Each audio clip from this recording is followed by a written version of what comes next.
Hey there, sleepyheads. Welcome back to the channel. Before we drift into tonight's tale of the Silent Eclipse, Dark Gaia and Light Gaia, I'd love to know where in the world are you watching from tonight, and what time is it for you right now? Drop it in the comments below. It's always magical seeing how far and wide this sleepy little community reaches. Alright, lights low, blankets up, let's begin. Before names were written, before maps charted mountains or seas, there was only the earth itself, vast, endless, and dreaming. To the ancients of Mobius, the planet was not a silent rock adrift in space, but a living being. Its valleys were the folds of its blanket, its rivers the quiet streams of breath, and its oceans the steady pulse of a great and sleeping heart. They spoke of the world as though it were a cradle. Every sunrise, they believed, was the earth turning softly in its sleep. Every sunset was the earth closing its eyes once again. And every eclipse, that rare, quiet moment when the sun and moon aligned, was said to be the earth pausing, holding its breath, caught between waking and dreaming. The ancients told children these stories under starlit skies, their voices hushed and low, so as not to disturb the planet's slumber. They would sit by glowing embers of fire, or on the stone steps of temples that rose like fingers toward the heavens, and whisper, "The earth is alive. It dreams while we walk, and we are but figures within its dream." Those who believed could feel it, the stillness beneath their feet, the weight of mountains resting as though they too were asleep. To them, even storms had rhythm, like the slow turn of a sleeper shifting in bed. Nothing was random. Nothing was meaningless. The earth carried a pattern, an eternal song, faint but steady. And within that song, two notes lingered, two ancient forces hidden deep within the earth's soul, Light Gaia and Dark Gaia. They were not yet known by those names. To the early storytellers, they were simply the twin whispers in the world's sleep, one warm and gentle, one restless and heavy. Some described them as two dreamers sharing the same body, lying in the cradle of the earth. Others imagined them as shadows dancing across the face of the moon, one bright and healing, the other deep and consuming. But all agreed, the earth's slumber was never empty. Something beneath the soil, older than even the first stones, dreamed alongside it.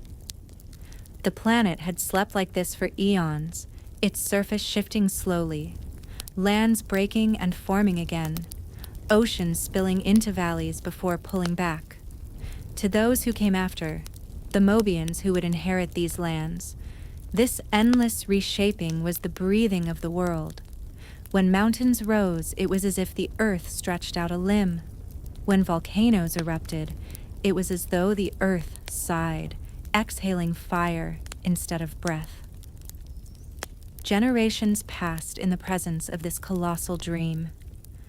Villages built their homes upon fertile soil, only to watch those homes swallowed by rivers or shaken by trembling ground. They did not curse the earth for its restlessness. Instead, they bowed their heads, whispering, "The dream shifts. We must shift with it." In the deepest caves, hidden from sunlight, glowing crystals formed like frozen tears of the planet. Priests and travelers touched those crystals with reverence, claiming they could hear faint murmurs, like a voice carried in stone. Some believed it was Light Gaia, humming gently, ensuring crops would grow and oceans would calm. Others warned that beneath the calm, another voice stirred, darker, heavier, waiting for its time. The ancients were not wrong, for within the heartbeat of the planet, Light Gaia and Dark Gaia slept together, bound in silence. They were not enemies, not yet. They were halves of a greater whole, locked in rhythm with the earth's long dreams. It is said that when night blanketed the world and the stars fell quiet, a traveler could press their ear against the ground and almost hear it, the low, slow pulse of the earth's sleep. It was steady, like a lullaby sung across centuries. But if they listened longer, deeper, past the calm surface, they would hear something else. A faint stirring, like a sigh caught beneath the crust. A restless sleeper. Dark Gaia. The ancients feared this presence, but they did not despise it. They believed the earth could not dream without both halves. Just as a dream can hold light and shadow, joy and terror, the planet too required both its spirits. Light Gaia brought life, mending wounds, calming seas, raising flowers from soil. Dark Gaia brought endings, crumbling cliffs, withering forests, storms that tore through the sky. One could not exist without the other, they whispered, for a dream without darkness is not whole, and a night without dawn is endless. So the Mobians built temples in silence, not only to Light Gaia, but to the balance between the two. They carved spirals into stone, patterns that looped upon themselves, never breaking, never ending. They filled chambers with murals of suns and moons, twinned and bound, reminding future generations that the earth's slumber was eternal, and within it, both spirits turned like stars in orbit. And as centuries slipped by, the earth continued its quiet rest, cradling its twin forces in stillness. Villages rose and fell, kingdoms expanded and vanished, but the rhythm remained unchanged. The planet slept on. And yet, even in its deepest silence, the ancients felt a truth pressing at the edges of their dreams. Someday, the earth would stir, the dream would break, if only for a moment. And when it did, both spirits would wake with it, light and dark, dawn and dusk, a cycle unbroken since the beginning of time.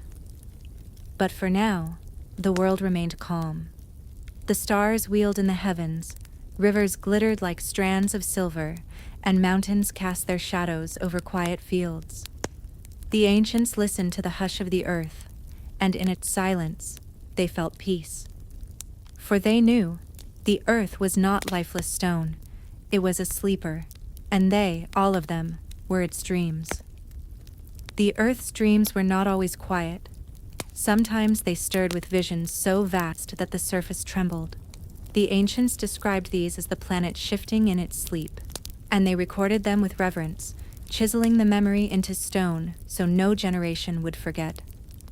In their carvings, oceans rose into walls of water, sweeping across coastlines like the edge of a dream breaking.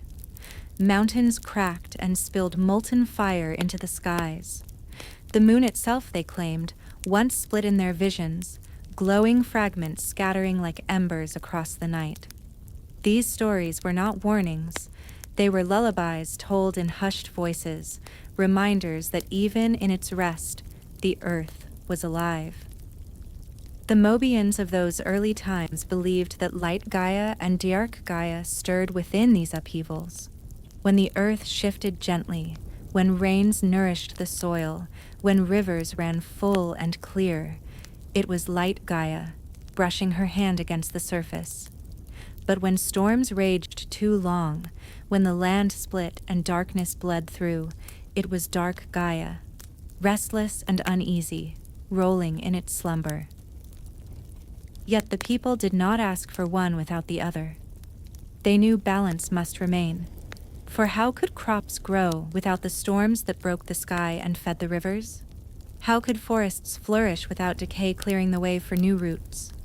Light and dark, healing and undoing, they were inseparable threads woven into the same cloth. Still, in their quietest prayers, whispered only when the stars burned brightest, the people asked for gentleness. They prayed that when Dark Gaia stirred, it would not wake too soon, for they feared the moment when the earth's slumber would falter and the cycle would demand more than storms and tremors. Some among them, the seers and dream keepers, claimed they could feel the rhythm more closely than others. In their visions, they spoke of two shapes hidden deep below the surface, coiled like vast serpents in eternal rest. Light Gaia shone like crystal fire, illuminating caverns with warmth that could never fade. Dark Gaia loomed beside it, an endless shadow stretching beyond sight, its form shifting like smoke. The two lay intertwined, as though one's breath could not exist without the other's. "Do not fear the shadow," the dream keepers told their children, "for without night, how would we know the beauty of dawn?" And so, life continued in harmony with the earth's dreaming. Farmers sowed seeds with gratitude, hunters offered prayers to the land before taking its gifts, and travelers bowed to the mountains before crossing their ridges. They lived not as rulers of the world, but as guests within its slumber. In the distance, though, they built monuments, vast and solemn structures meant not for kings or warriors, but for the planet itself. The temples of Gaia, scattered across Mobius, rose in silence. Some were carved into cliffsides, their doorways facing the sea. Others stood among forests, their pillars entwined with vines that glowed under moonlight. Within their halls, the air was always still, as though the earth itself was listening. The greatest of these shrines stood where the land cracked in great canyons, where molten fire sometimes surged from below. Here the people felt closest to the heart of the earth, and they carved immense spirals into the stone floors, symbols of eternity, looping without beginning or end.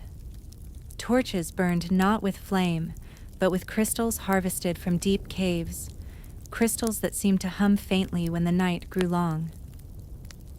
These spirals told the story of the cycle: Light Gaia's healing hand, Dark Gaia's restless strength, and the balance that bound them together.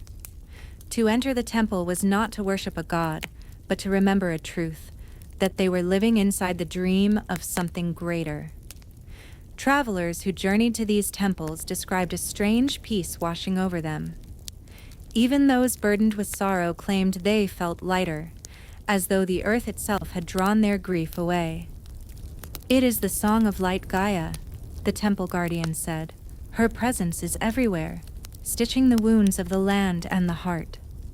But others spoke of something heavier, felt only in the deepest chambers of the shrines. There, in the darkened stone halls where no light reached, a weight pressed against the chest, slow and steady, like a heartbeat in shadow.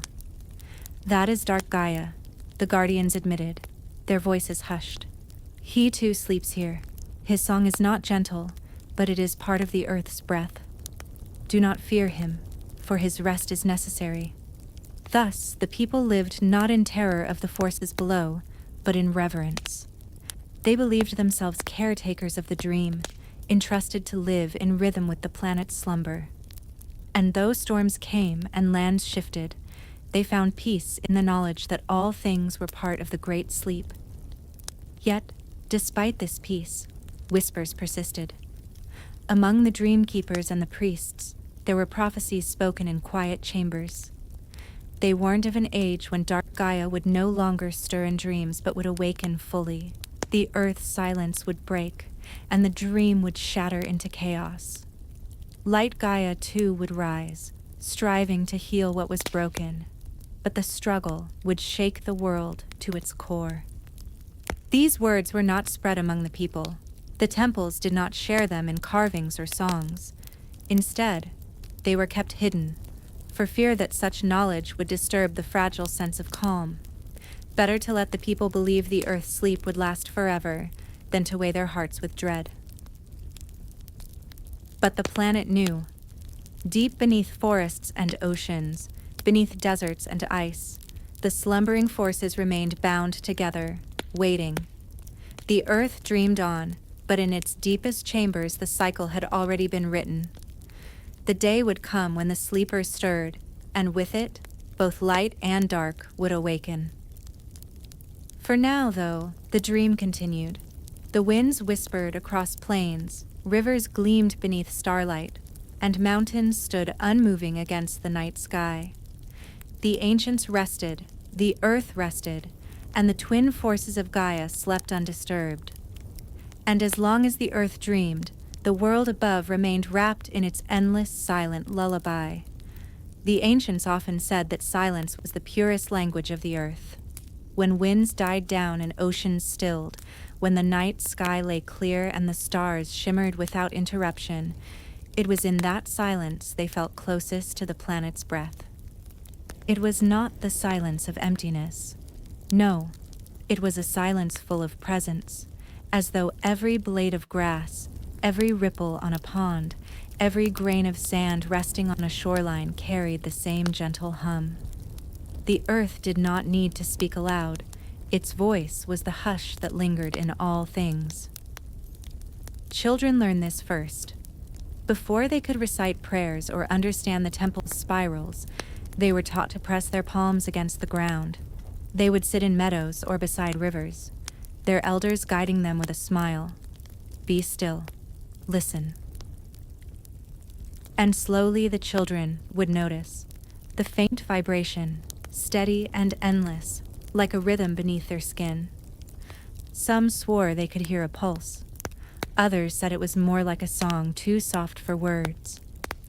But all of them came away knowing the earth was alive, and they were part of its dreaming. The elders explained it gently. The world has two sleepers inside it. One dreams of warmth, of healing, of life returning to the fields. That is Light Gaia. The other dreams of shadow, of endings, of the long night that clears the way for the dawn. That is Dark Gaia.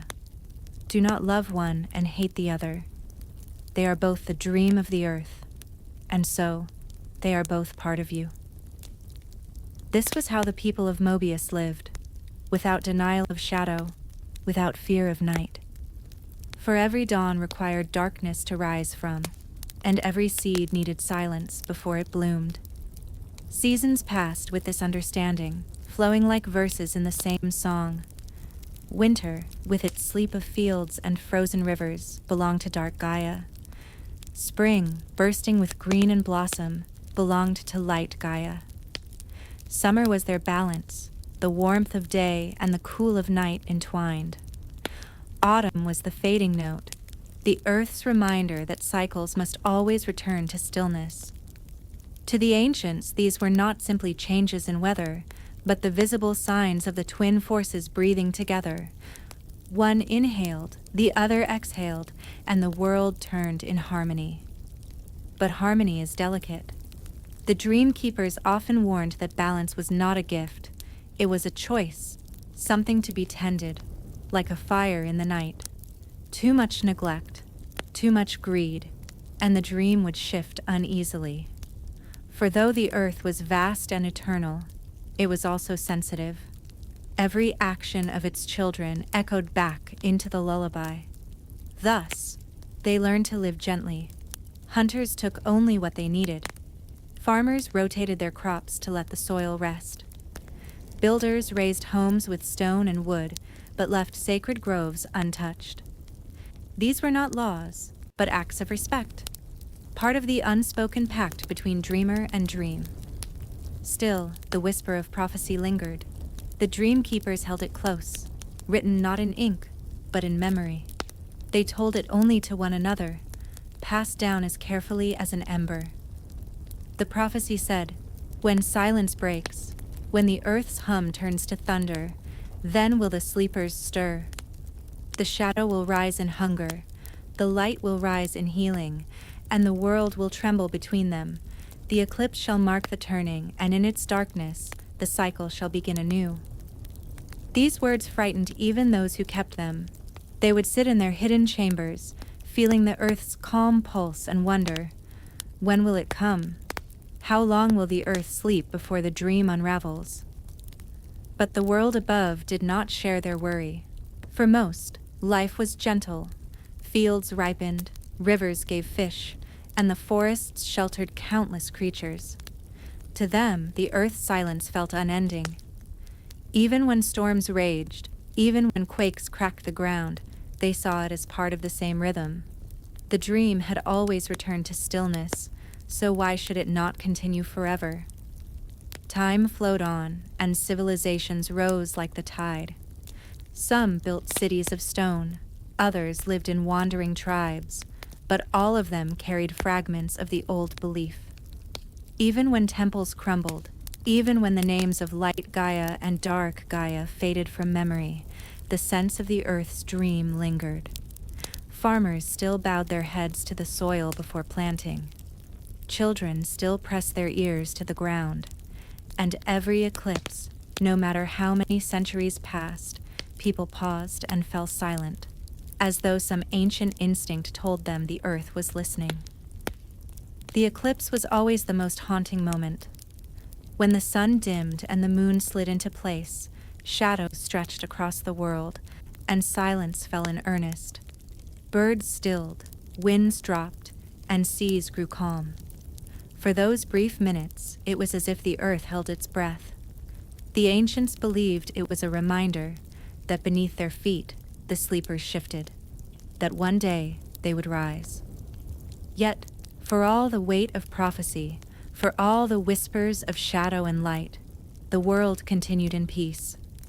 Generations lived and died without ever witnessing the awakening. To them, it was only myth, a dream within a dream, something to soothe children and paint onto temple walls. But the earth remembered. Its slumber was deep, yet not endless. Every tremor, every storm, every shifting of the seas carried within it the echo of the sleeper's breath. They dreamed together, Light Gaia and Dark Gaia, locked in silence, waiting for the cycle to turn again. And so, Chapter 1 closes not with chaos, nor with battle, but with stillness. The mountains remain steady, cloaked in snow. The oceans glitter under moonlight, endless and calm. In forests, creatures curl into their nests, while above them, stars wheel in quiet procession. The earth lies beneath it all, slumbering. Its dream is vast, and within that dream, the twin forces sleep. One rests in light, the other in shadow. Together, they wait for the moment the cycle demands they awaken. For now, though, the world remains safe within the lullaby of the planet's breath. The ancients' whispers linger like echoes in the wind. The earth is alive. It dreams while we walk, and we are but figures within its dream. And so, the planet dreams on. Chapter 2. The Birth of Light and Dark. Long ago, before there were names for day and night, before the sun was called the sun and the moon was called the moon, the earth carried only silence. It was vast, still, and unshaped, an endless canvas without rivers, without mountains, without skies painted in color. The ancients told that it was in this stillness that two forces stirred, as though silence itself grew heavy and needed to divide. From the breath of the earth's dream came two halves of one whole, one warm and bright, the other shadowed and deep. They were not born as enemies, nor as strangers. They awoke as twins, sharing the same cradle, bound in balance.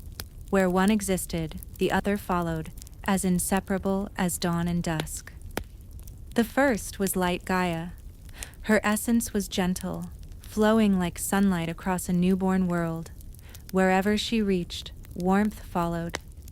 She cradled the soil with patience, coaxed seeds to sprout, and lifted waters to the sky so they might fall again as rain. She was the voice of healing, the pulse of renewal, the comfort that life could begin again after endings. To the ancients, she was not only a force, but a motherly presence, humming soft lullabies into the earth's core. The second was Dark Gaia. His essence was vast and heavy, like the endless night. Where he drifted, silence thickened into storms, and mountains cracked open to reveal fire. He was not gentle, yet he was not cruel.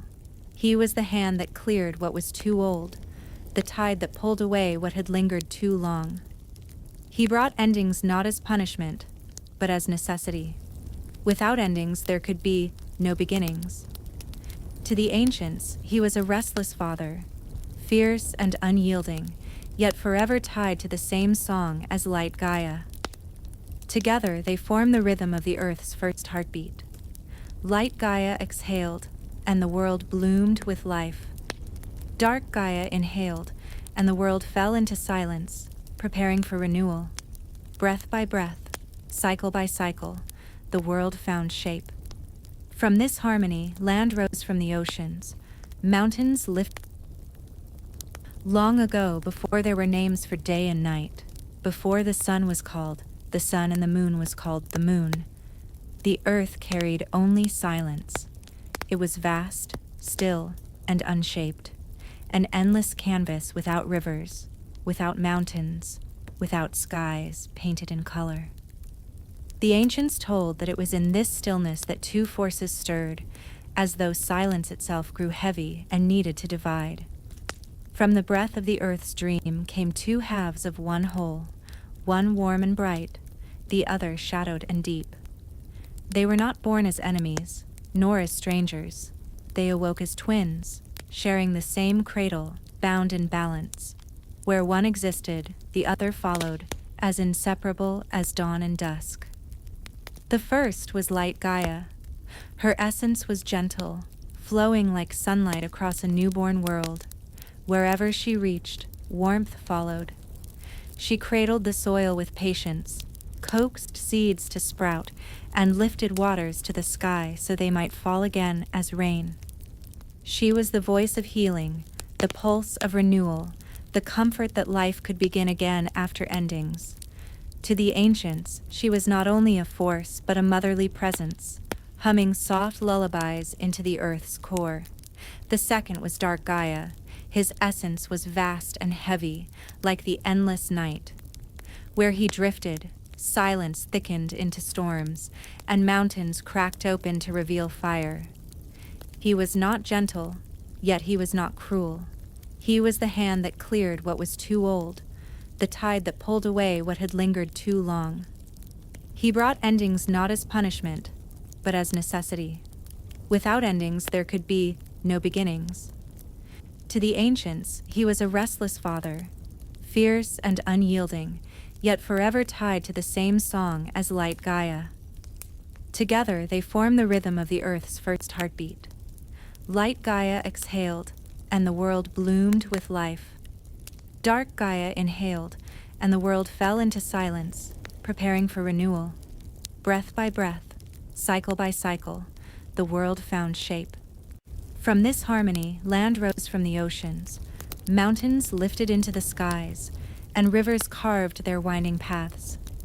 Life itself began to emerge, tiny sparks of movement sprouting from the soil and water, carried forward on Light Gaia's breath, yet tempered by Dark Gaia's shadow.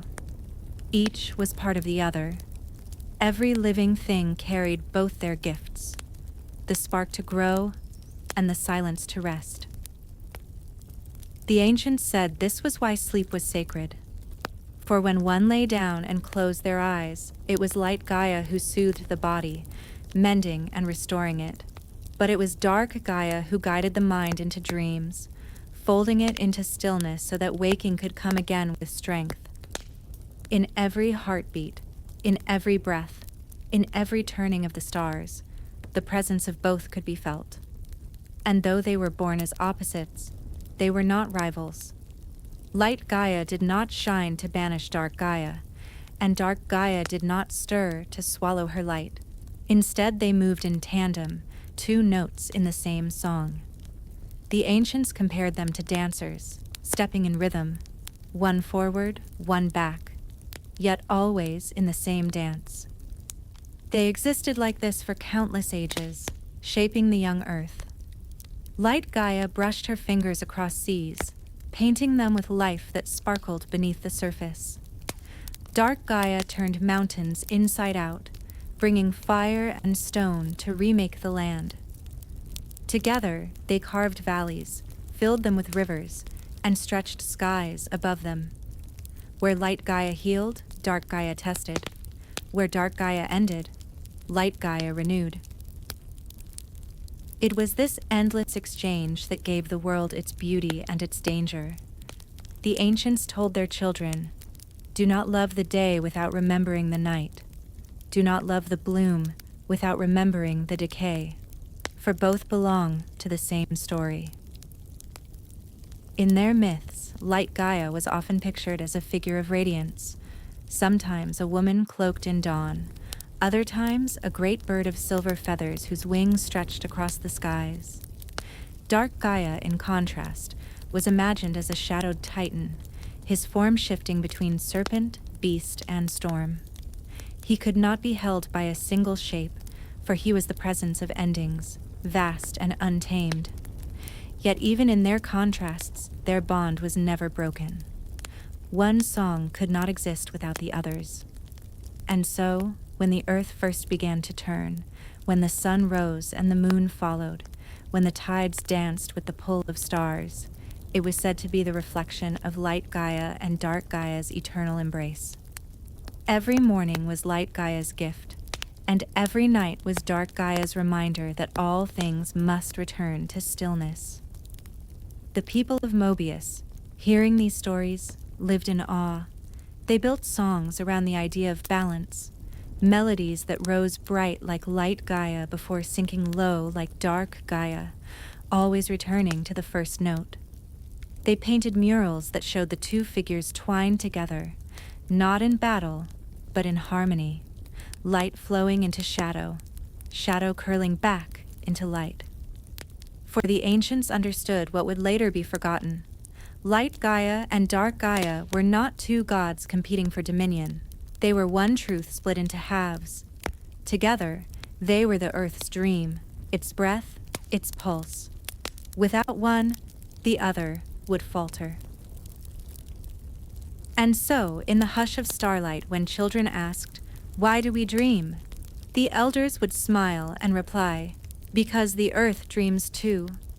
Light Gaia gives us visions of hope, and Dark Gaia gives us the shadows to rest within. When you dream, you are close to them both. The ancients believed the world itself bore the mark of the twins' shaping. Every landscape was a story written by their hands. The lush meadows and sparkling rivers bore the gentle touch of Light Gaia, while the jagged cliffs and smoldering volcanoes carried the weight of Dark Gaia's restless shaping. To walk across Mobius was to walk across the living tapestry, each thread a reminder of the balance between them. The skies, too, were their canvas.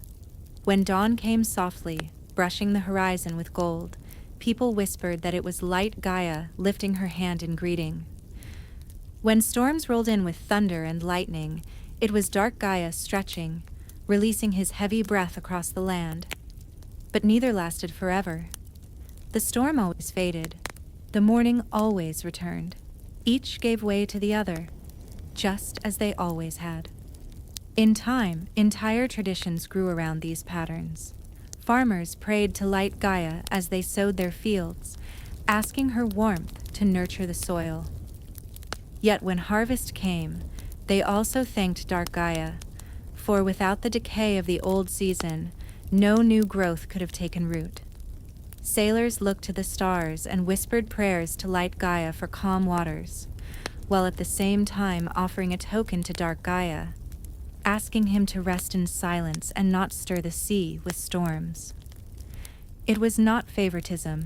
It was not worship of one over the other. It was gratitude for the whole cycle. The ancients knew that to ignore one was to unbalance both. Stories told of travelers who sought to call only upon Light Gaia, begging for eternal spring. They wished for fields that never withered, trees that never shed their leaves, skies that never darkened. But in these tales, their greed always backfired. Without Dark Gaia's endings, crops grew wild and tangled, choking themselves. Rivers swelled endlessly, drowning the land without pause. Eternal spring became suffocating, too full, too heavy with life that could not rest. Other stories told of those who sought only Dark Gaia, asking for endless night. They longed for silence without dawn, for storms without reprieve, for endings without beginnings. But their wishes, too, carried ruin. Without Light Gaia's renewal, the soil turned to dust, and the seas grew black with stillness. Even the stars dimmed in these tales, as though the sky itself tired of such unbroken silence. The lesson was always clear. Neither could stand alone. Both were needed, bound together like threads in the same cloth. Temples rose across Mobius to honor this truth. In some, the halls were split between two chambers, one filled with light where sunlight streamed through polished crystals, and one cloaked in shadow, where silence was honored and no flame was lit. Priests taught that to understand the earth's dream, one must walk through both chambers. To stand only in light was to see only half the truth. To sit only in shadow was to miss the dawn. These temples often aligned themselves with the heavens. On certain nights of the year, when the moon rose full and bright, beams of light cut through narrow windows to strike carvings of Light Gaia, illuminating her form. On other nights, when the moon vanished and darkness covered the sky, the halls filled with a silence so deep that even footsteps seemed swallowed, a reminder of Dark Gaia's presence. The people who entered these halls left in peace, their hearts steady with the knowledge that they were walking within the rhythm of something eternal. The myth of their birth was not always told in words. Some tribes wove it into music. Flutes played high, gentle notes that drifted like sunlight, answered by the low hum of drums, steady and grounding like thunder. When played together, the melodies wove into a song that lulled listeners into calmness, as though they themselves were part of the earth's dreaming. Others told the story in dance. One dancer would move gracefully, spinning in wide arcs that imitated the rising sun. Another would move with heavy steps, powerful and low, stamping the earth with every beat. They circled one another, never colliding, never breaking rhythm. Together, they created harmony, two figures weaving through space, reflecting the balance of Gaia. Children learn these lessons early. Their bedtime tales were not of knights or battles, but of the two spirits who shaped the world with their breathing. Parents would point to the stars and whisper, "See how they shine? That is Light Gaia's gift. But see the darkness between them? That is Dark Gaia's rest. Both make the sky beautiful." And when eclipses came, entire villages fell silent, heads bowed, watching the sun and moon align. In that shadowed moment, they believed both forces touched the earth at once. It is said that during such eclipses, the earth's hum grew louder, as though the sleepers stirred slightly in their rest. Animals quieted, winds slowed, and the people waited, holding their breath until light returned. Then, with relief and reverence, they celebrated not the victory of one spirit over the other, but the reminder that both were present and balance endured. For centuries, this harmony guided them. The people of Mobius lived close to the earth, listening to its whispers, shaping their lives around its breathing. They did not forget the prophecy of awakening, but they did not let it consume them. To them, it was not a curse to fear, but a truth to accept. For just as day always becomes night, and night always gives way to dawn, the cycle of Gaia could never be stopped. And so, the story of light and dark was not just a myth. It was a guide, a comfort, and a lullaby sung by the earth itself. To remember their birth was to remember balance. To forget their bond was to forget the dream. The ancients often wondered what it meant for the twins to exist side by side. Were they siblings, born of the same cosmic cradle? Were they two halves of a single being, split in order to keep the planet alive? Or were they simply forces without form, weaving balance without needing a face? Each culture answered differently, yet every answer circled back to the same truth. They were bound. One story spoke of a mother's star who gave birth to two children. The first child, Light Gaia, shone brightly, casting warmth and healing into the world. The second child, Dark Gaia, drew the shadows close, keeping the mysteries of night safe beneath his cloak. The star loved them both, but knew that their natures would always be opposed. To keep them from drifting apart, she placed them into the heart of a single planet. There they would dream forever, their bond shaping the earth from within. Another tale described them not as siblings, but as two breaths of the same being. The world itself exhaled, and Light Gaia was born with the sigh of dawn. Then it inhaled, and Dark Gaia stirred with the hush of night. Together they formed a rhythm. Inhale, exhale, night, day, destruction, renewal. To break that rhythm, the story warned, was to break the earth itself. And then there were the more mysterious tales, ones told only in whispers by torchlight.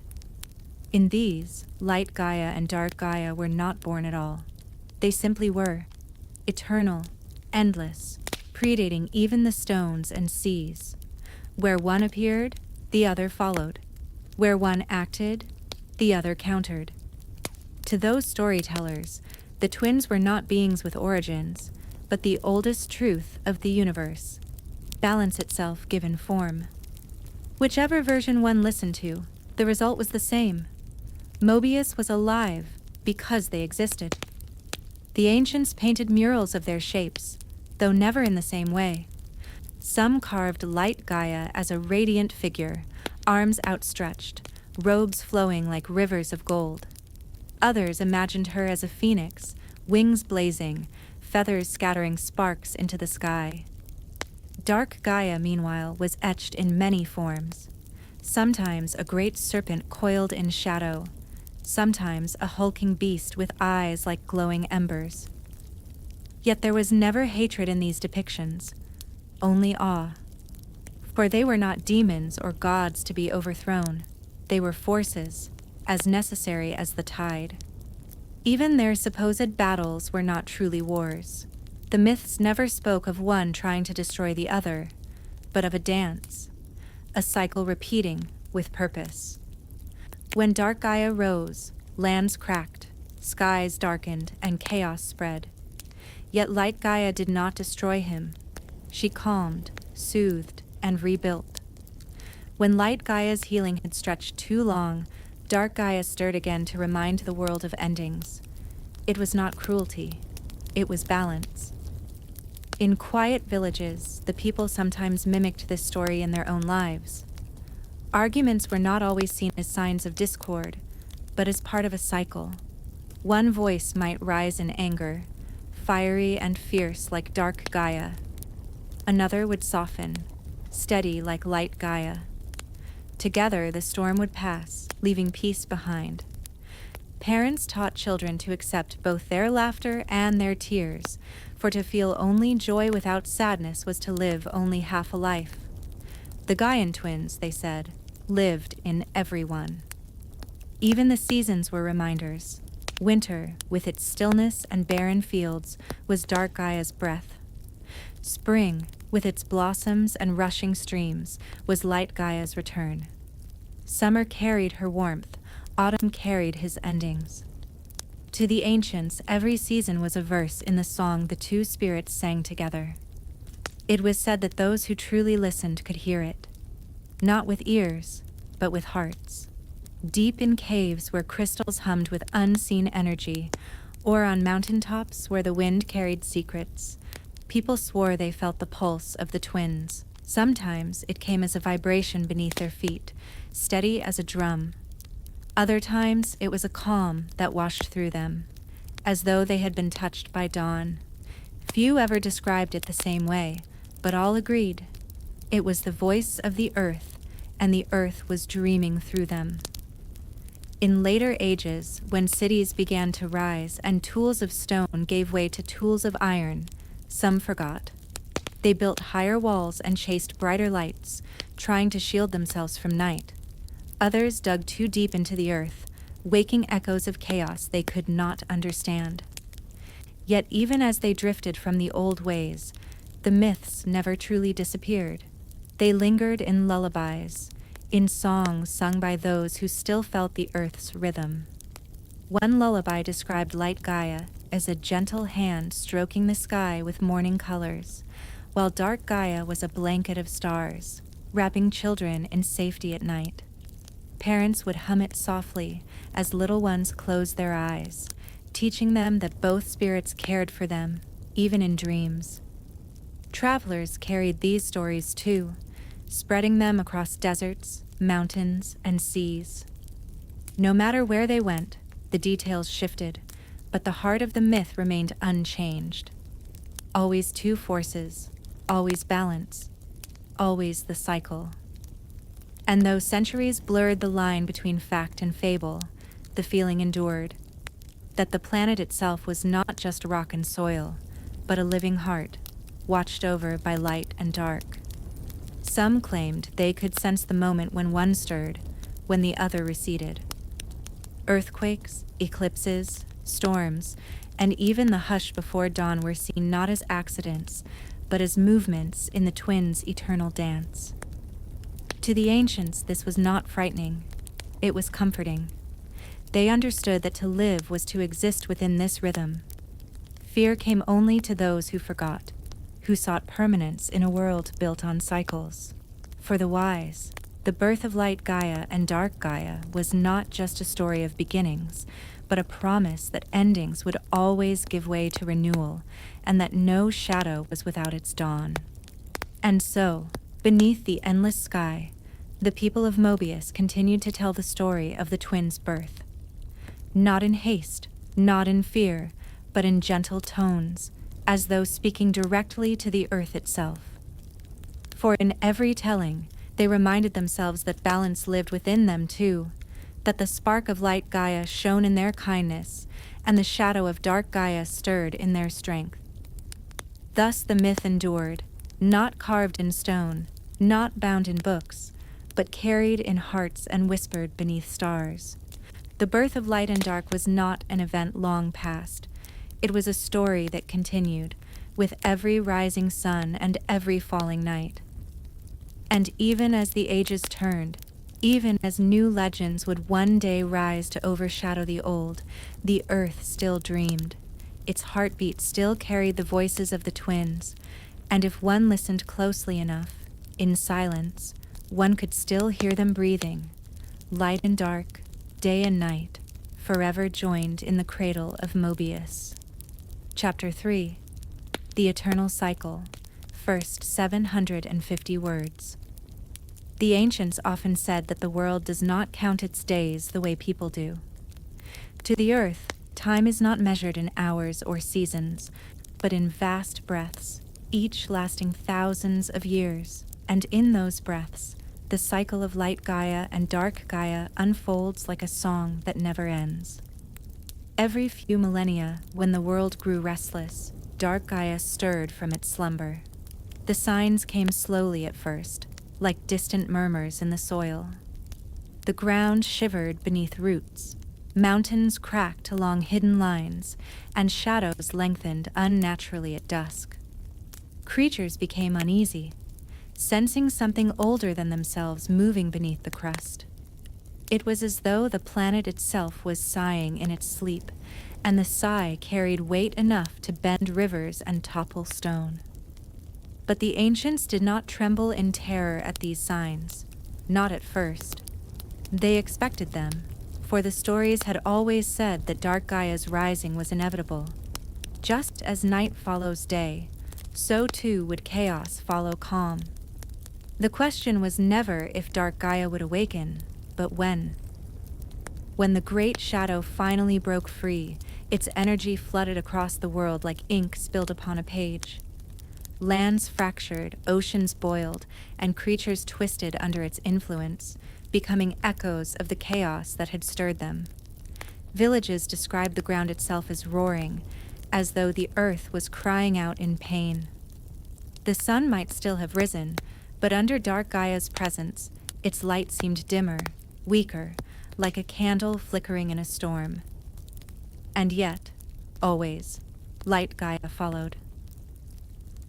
Where Dark Gaia sought to unmake, Light Gaia began to restore. She rose not with a clash of thunder, but with a gentle glow that spread steadily through the cracks of the world. Wherever her presence touched, rivers cleared, forests grew again, and broken stone knit itself together. She calmed the beasts twisted by chaos, returning them to their natural forms, as if reminding them of who they truly were.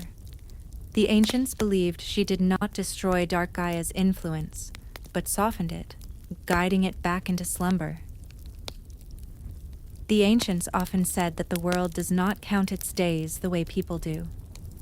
To the earth, time is not measured in hours or seasons, but in vast breaths, each lasting thousands of years, and in those breaths, the cycle of Light Gaia and Dark Gaia unfolds like a song that never ends. Every few millennia, when the world grew restless, Dark Gaia stirred from its slumber. The signs came slowly at first, like distant murmurs in the soil. The ground shivered beneath roots, mountains cracked along hidden lines, and shadows lengthened unnaturally at dusk. Creatures became uneasy, sensing something older than themselves moving beneath the crust. It was as though the planet itself was sighing in its sleep, and the sigh carried weight enough to bend rivers and topple stone. But the ancients did not tremble in terror at these signs, not at first. They expected them, for the stories had always said that Dark Gaia's rising was inevitable. Just as night follows day, so too would chaos follow calm. The question was never if Dark Gaia would awaken, but when. When the great shadow finally broke free, its energy flooded across the world like ink spilled upon a page. Lands fractured, oceans boiled, and creatures twisted under its influence, becoming echoes of the chaos that had stirred them. Villages described the ground itself as roaring, as though the earth was crying out in pain. The sun might still have risen, but under Dark Gaia's presence, its light seemed dimmer, weaker, like a candle flickering in a storm. And yet, always, Light Gaia followed. Where Dark Gaia sought to unmake, Light Gaia began to restore. She rose not with a clash of thunder, but with a gentle glow that spread steadily through the cracks of the world. Wherever her presence touched, rivers cleared, forests grew again, and broken stone knit itself together. She calmed the beasts twisted by chaos, returning them to their natural forms, as if reminding them of who they truly were. The ancients believed she did not destroy Dark Gaia's influence, but softened it, guiding it back into slumber. Her way was not to fight, but to heal. Thus, the earth moved between destruction and restoration, like tides against the shore. The cycle was harsh, but it was never endless ruin. For every collapse, there was renewal. For every night, there was dawn. The ancients marked these cycles with their myths, seeing echoes of them in smaller rhythms all around. The fall of a tree was Dark Gaia's hand. The sprouting of its seedling was Light Gaia's reply. The end of a storm was her whisper after his roar.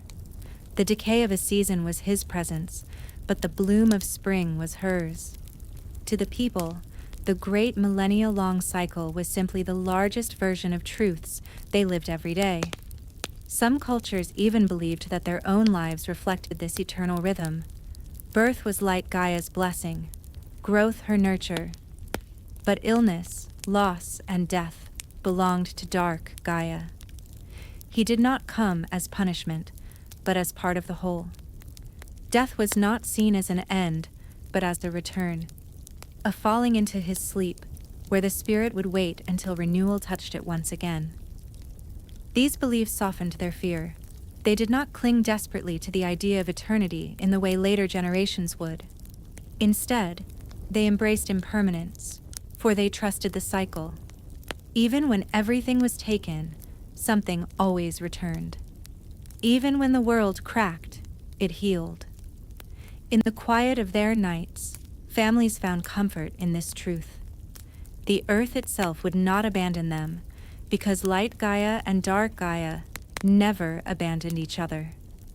Eclipses became sacred reminders of this. When the moon slid across the sun, plunging the land into shadow, the people whispered that Dark Gaia was stirring. But then, as the shadow passed and light returned, they knew Light Gaia had awakened once more. In those brief, fragile moments, they saw the entire cycle reflected in the sky, night swallowing day, then day reclaiming the heavens. To stand beneath an eclipse was to stand within the heart of the eternal cycle. It was said that the earth itself dreamed in rhythm with these cycles.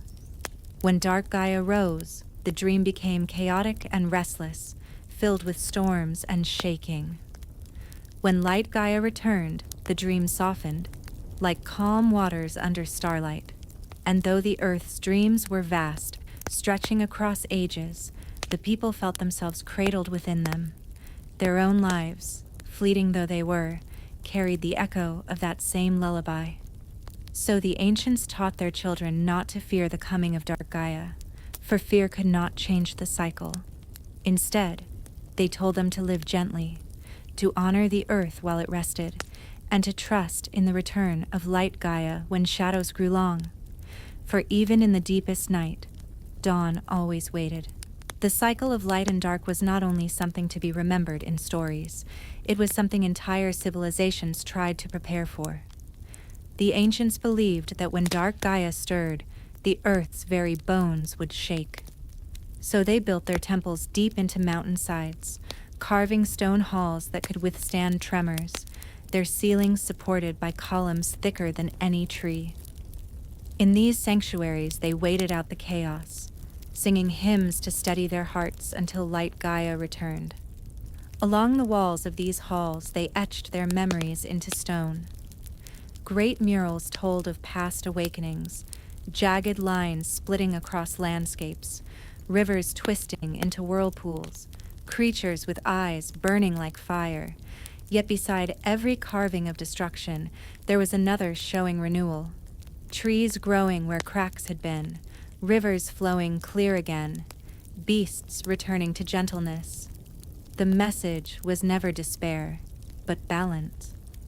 Scholars in later ages marveled at these carvings, noticing that they appeared in lands far apart, across deserts and seas.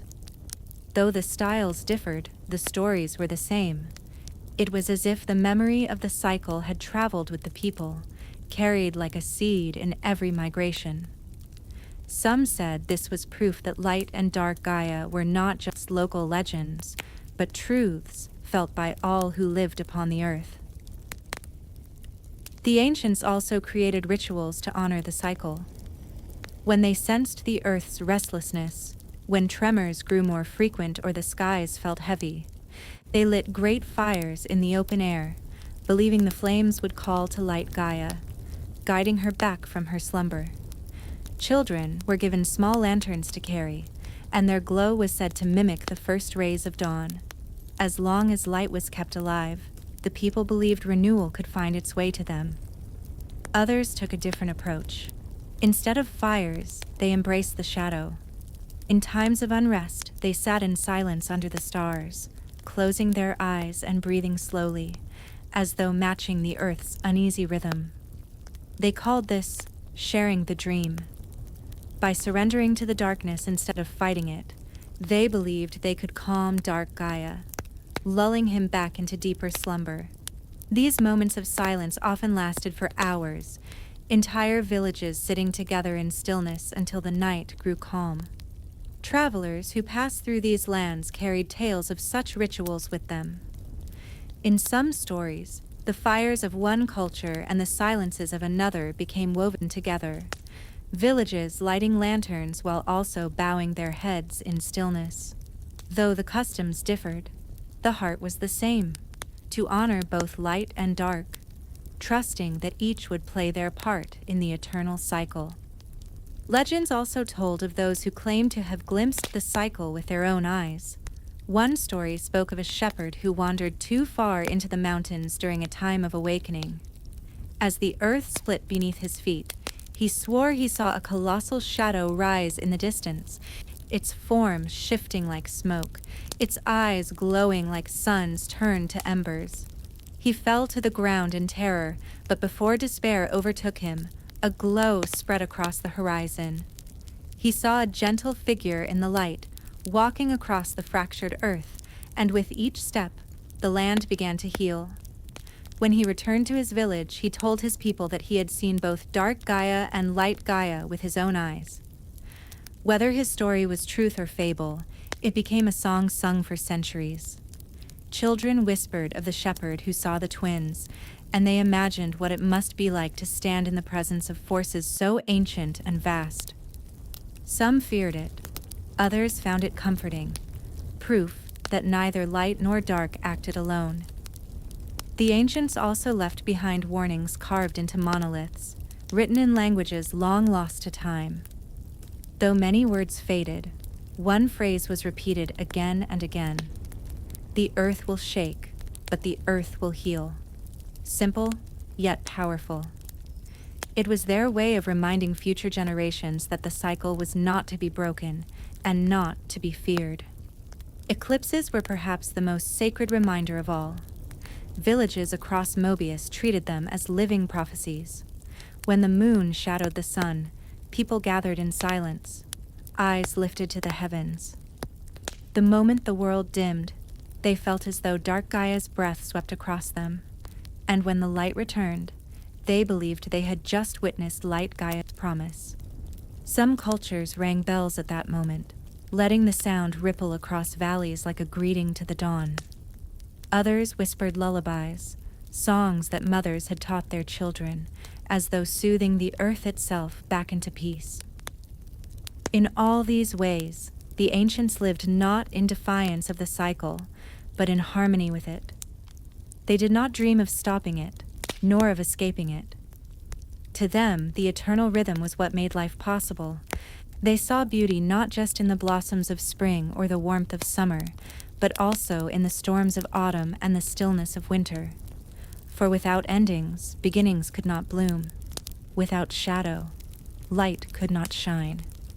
And so, they carried the cycle in their hearts, knowing that their lives, their joys, their losses, all belonged to the same great rhythm that moved the stars and stirred the seas. The eternal cycle was not only the story of Gaia, it was the story of every soul that walked the earth. The ancients believed that no one truly lived outside the eternal cycle. Even kings and scholars, with their power and knowledge, were bound to it.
Their reigns rose like summer, warm and golden, but time always turned, and their thrones crumbled like autumn leaves.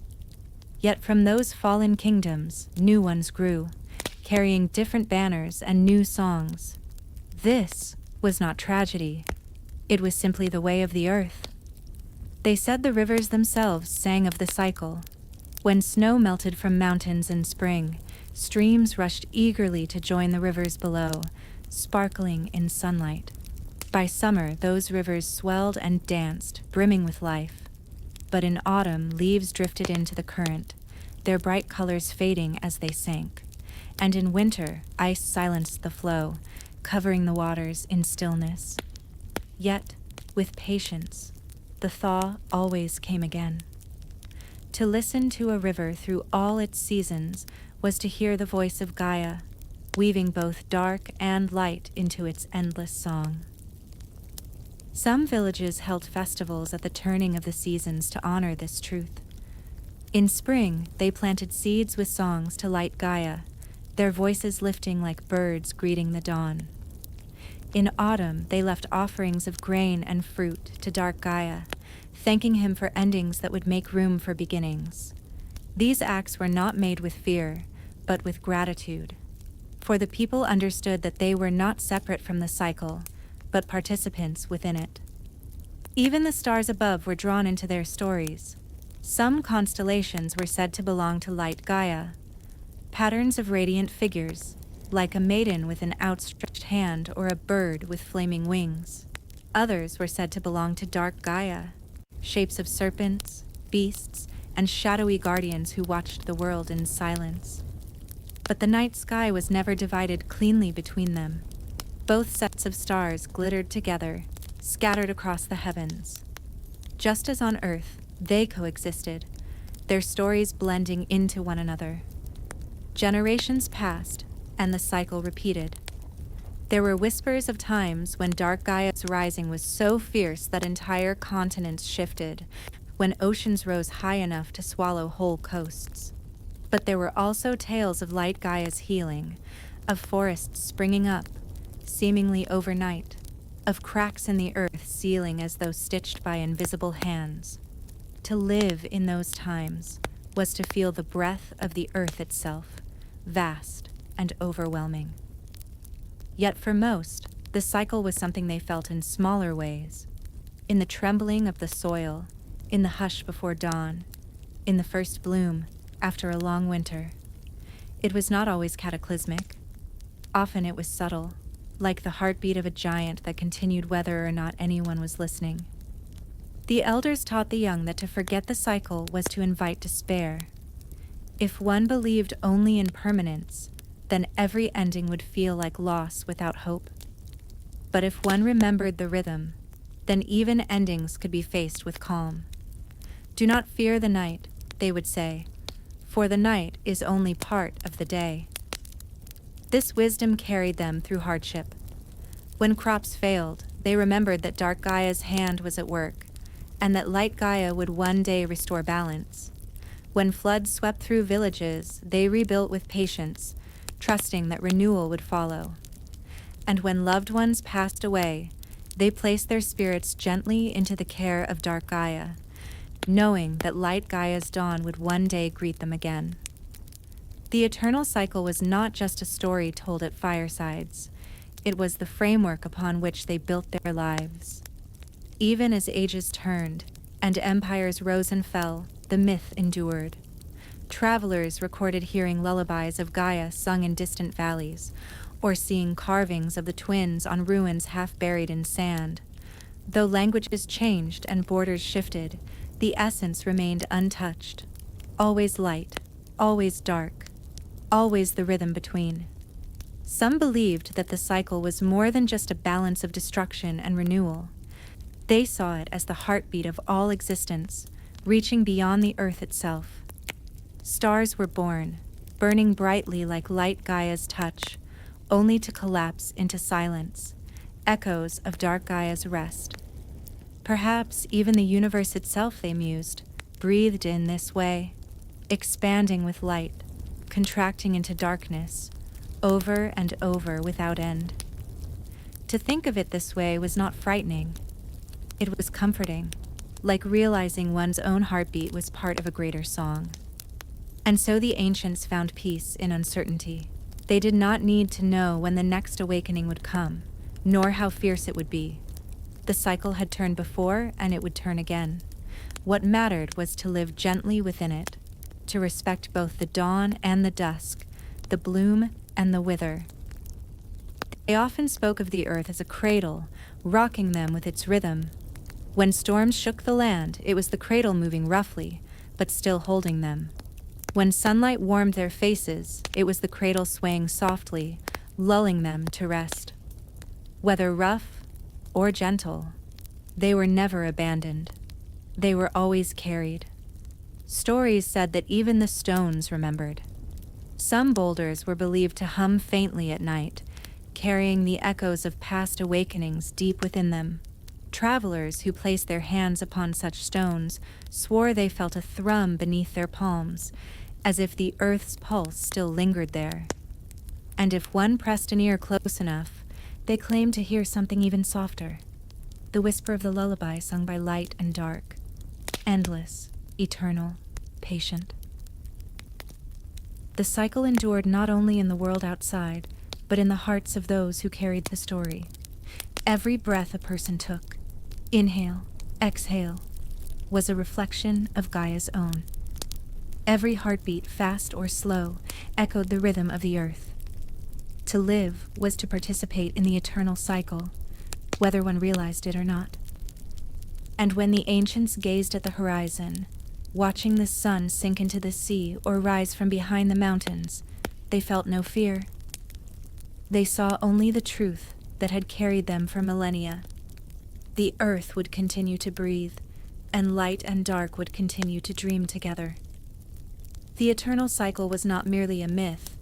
It was a lullaby written into the world itself, and as long as there were stars above and soil beneath, that song would never cease. Chapter 4. The Silent Age of Myths. First 750 words. There are ages in history that shine with triumph, when heroes are remembered and songs are written to keep their names alive. But there are also ages that fall into silence, when the voices of the past grow faint, and all that remains are shadows etched into stone. This was the time the ancients called the Silent Age of Myths. It was not silent because nothing happened. On the contrary, it was a time of great events, of tremors across the earth and secrets whispered beneath the stars. It was silent because so little of it survived. The songs faded, the words were lost, and only fragments remain. There are ages in history that shine with triumph, when heroes are remembered and songs are written to keep their names alive. But there are also ages that fall into silence, when the voices of the past grow faint, and all that remains are shadows etched into stone. This was the time the ancients called the Silent Age of Myths. It was not silent because nothing happened. On the contrary, it was a time of great events, of tremors across the earth and secrets whispered beneath the stars. It was silent because so little of it survived. The songs faded, the words were lost, and only fragments remain. To dream of this age is to dream of echoes, a tapestry where whole threads have vanished, yet the faint outline of a story still lingers. The Silent Age began after one of Dark Gaia's great risings. The earth trembled, seas roared, and mountains split apart. Villages were scattered, kingdoms were lost, and whole libraries of wisdom sank into the ground or were carried away by floodwaters. When at last the land grew calm again, the people found themselves adrift in a world that felt unfamiliar. Their maps no longer matched the coastlines. Their stories no longer matched the stars. It was an age of forgetting, yet forgetting too is part of the cycle. What was erased opened space for new stories to grow. The people who lived in this time turned to the land itself for guidance. If the records of the past had vanished, then perhaps the earth could remind them. And so they listened. They listened to the stones, heavy and unmoving, yet patient in their silence. They listened to the wind, weaving through valleys as if it carried voices too old to understand. They listened to the oceans, which roared with memories too vast to belong to any single age. And little by little, they began to rebuild a language of myth, not from scrolls or records, but from the rhythms of the natural world. The myths of this age are unlike those before.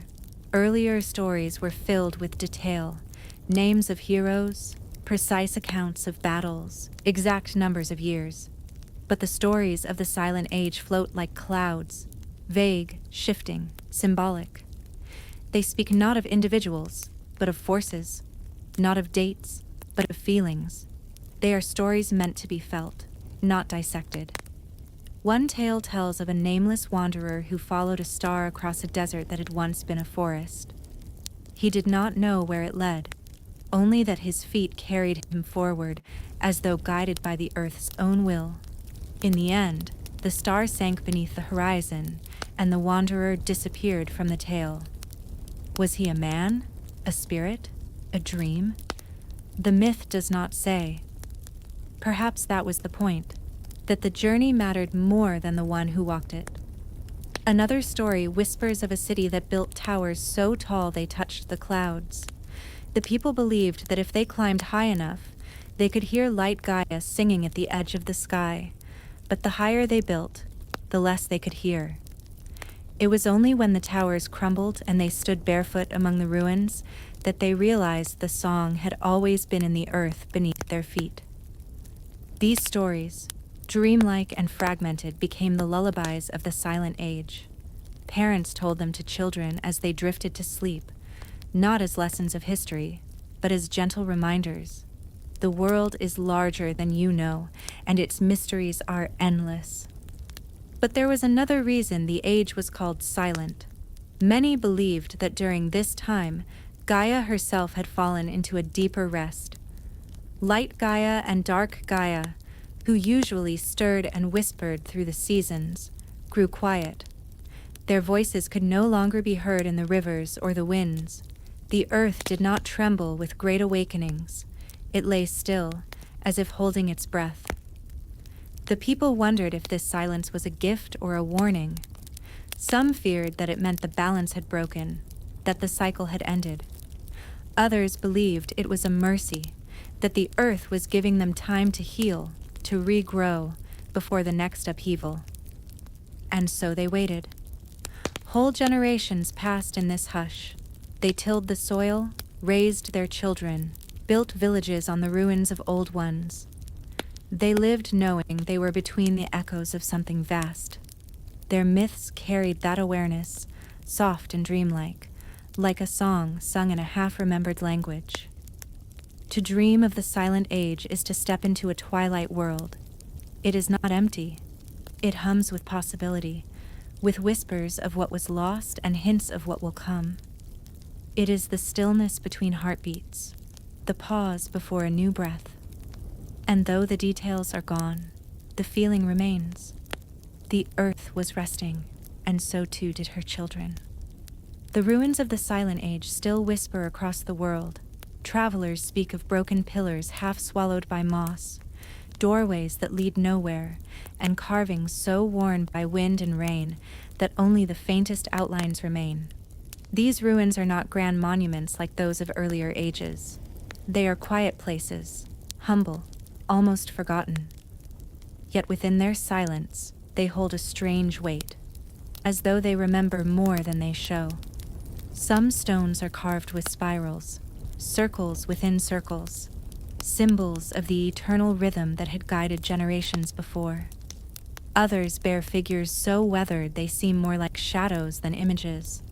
A hand reaching, a sun sinking, two shapes standing side by side, one light and one dark. To look upon these carvings is to feel as though the ancients of the Silent Age were trying to speak across the gulf of time, though their voices come only as faint murmurs. Without written words to anchor their history, the people turned to ritual as their language. Fires were lit at equinoxes, not to mark specific dates, but to honor the balance of light and shadow. Children were taught dances that mirrored the turning of the seasons, steps forward and back, circles traced in the dust, arms raised and lowered like the rising and setting sun. These rituals were their way of carrying memory, a living book written in movement and song rather than ink. But as the age stretched on, even these rituals grew softer, simpler. Festivals once rich with music dwindled to small gatherings where only a handful of verses were remembered. Dances lost their intricate steps and became gentle sways around the fire. Perhaps this fading was not a failure, but part of the silence itself. The people were not trying to preserve the past perfectly. They were letting it dissolve into dream, like a lullaby sung more faintly each generation until only the melody remained. In the stillness, dreams took on new power. Many believed that when the earth itself slept, her children were drawn more deeply into her dream. Villagers told stories of visions shared across entire communities, where many people awoke with the same dream on the same night. Some dreamed of standing on endless shores, watching waves rise and fall in rhythm with a giant heartbeat. Others dreamed of walking through forests that glowed with starlight, where every leaf whispered a word they could not understand. These dreams became their scriptures. They carried no commandments, only feelings, reminders that even in silence, they were not abandoned. It was said that certain children were born during this age with eyes that reflected the twilight, neither fully bright nor fully shadowed.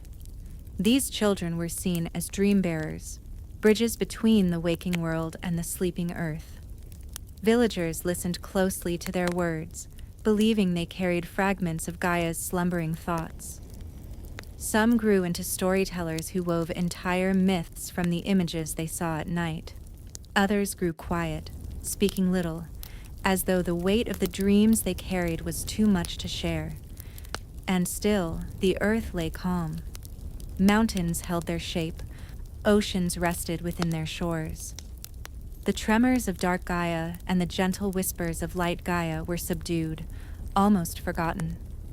For the first time in memory, generations passed without great upheavals. This silence was long enough that some began to believe the cycle had ended altogether, that the world had entered a new eternal peace. But deep within, the people felt something different. Silence, they knew, was not the absence of song. It was the pause before the music returned, a breath drawn in, a heartbeat waiting for its next beat. The myths told in this time did not predict catastrophe, nor did they promise salvation. They simply reminded those who listened that nothing, neither silence nor sound, lasted forever. To walk through the villages of the Silent Age would not have felt like walking through a land of despair. It would have felt like drifting in twilight. The air would carry a hush, the kind that makes every bird call, every rustle of leaves, feel magnified. Fires would glow gently at night, not to ward off danger, but to keep the memory of warmth alive. Children would chase shadows at dusk, laughing softly, as if their games were part of a larger secret they did not yet understand. This was the gift of the Silent Age. It taught people to live without certainty, to embrace mystery, and to trust in what could not be seen. For when all else faded, when records were gone, when songs were lost, still the earth carried them. Still the cycle turned. As centuries stretched on, the people began to sense that the hush of the Silent Age was not endless. Though the land remained calm, small signs hinted that the earth was stirring again. They were not the violent quakes of Dark Gaia's wrath, nor the radiant bursts of Light Gaia's blessing. They were subtle, like the twitch of a dreamer's eyelid, or the faint shift of breath in a sleeper's chest. Fishermen whispered of tides that rose higher than memory, as though pulled by some unseen hand. Shepherds claimed their flocks grew restless beneath certain stars, pawing the earth at night as if they heard something beneath the soil. And in the forests, travelers swore the trees themselves leaned closer together, their branches weaving shadows shaped like figures, guardians, giants, or watchers too vast to name. The silence was no longer empty. It was expectant. Dreams, too, grew sharper.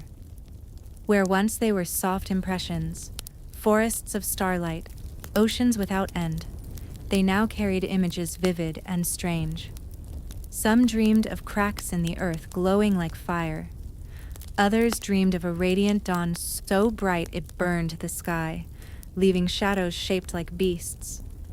Most curious were the dreams of twins, two figures, one luminous, the other shadowed, walking side by side but never touching. Their footsteps echoed like thunder, yet their presence was calm, steady, eternal. The storytellers of the age began to speak of these visions not as simple dreams, but as prophecies. The Silent Age, they said, was drawing to a close. Light Gaia and Dark Gaia were preparing to stir again. And just as night gives way to dawn, or dawn fades into night, so too would the world shift into a new cycle. Yet what marked this prophecy as different was not fear. Unlike ages past, when awakenings brought terror, the people of the Silent Age greeted the idea with quiet acceptance. They had lived so long in stillness that they had learned patience. They knew the Earth's rhythm could not be hurried. If Gaia was waking, then it was only because the time had come. And so they prepared, not with weapons or fortresses, but with remembrance. Villages carved new spirals into stone, bright and bold, so that even if floods or quakes struck again, the symbol of the cycle would endure. Fires were lit on mountaintops, their smoke rising to the heavens, as if to remind the stars themselves that humanity still kept watch. Songs, though simple, were sung with reverence, every note a promise that they would face what came with open hearts. One tale from this time speaks of a child born beneath an eclipse. When she opened her eyes, villagers swore one gleamed bright as morning, the other deep as midnight. She grew into a seer, speaking of a balance that would one day be broken and then remade stronger than before. Her words, carried from valley to valley, gave comfort to those who feared the coming change. For she said that light and dark were not enemies, but partners in a dance too vast for mortals to see. Another tale tells of a wanderer who walked the ruins of fallen cities, planting seeds among broken stones. Where walls had collapsed, trees grew. Where towers had crumbled, flowers bloomed. The people saw him as a messenger of Light Gaia, yet others insisted he was guided by Dark Gaia's hand, for only destruction had made space for his gardens. Perhaps both were true. Perhaps that was the point. The Silent Age taught humanity that myths need not always be loud or grand to carry truth. Sometimes they are whispers, carried in wind and firelight, patient enough to wait centuries before revealing their meaning.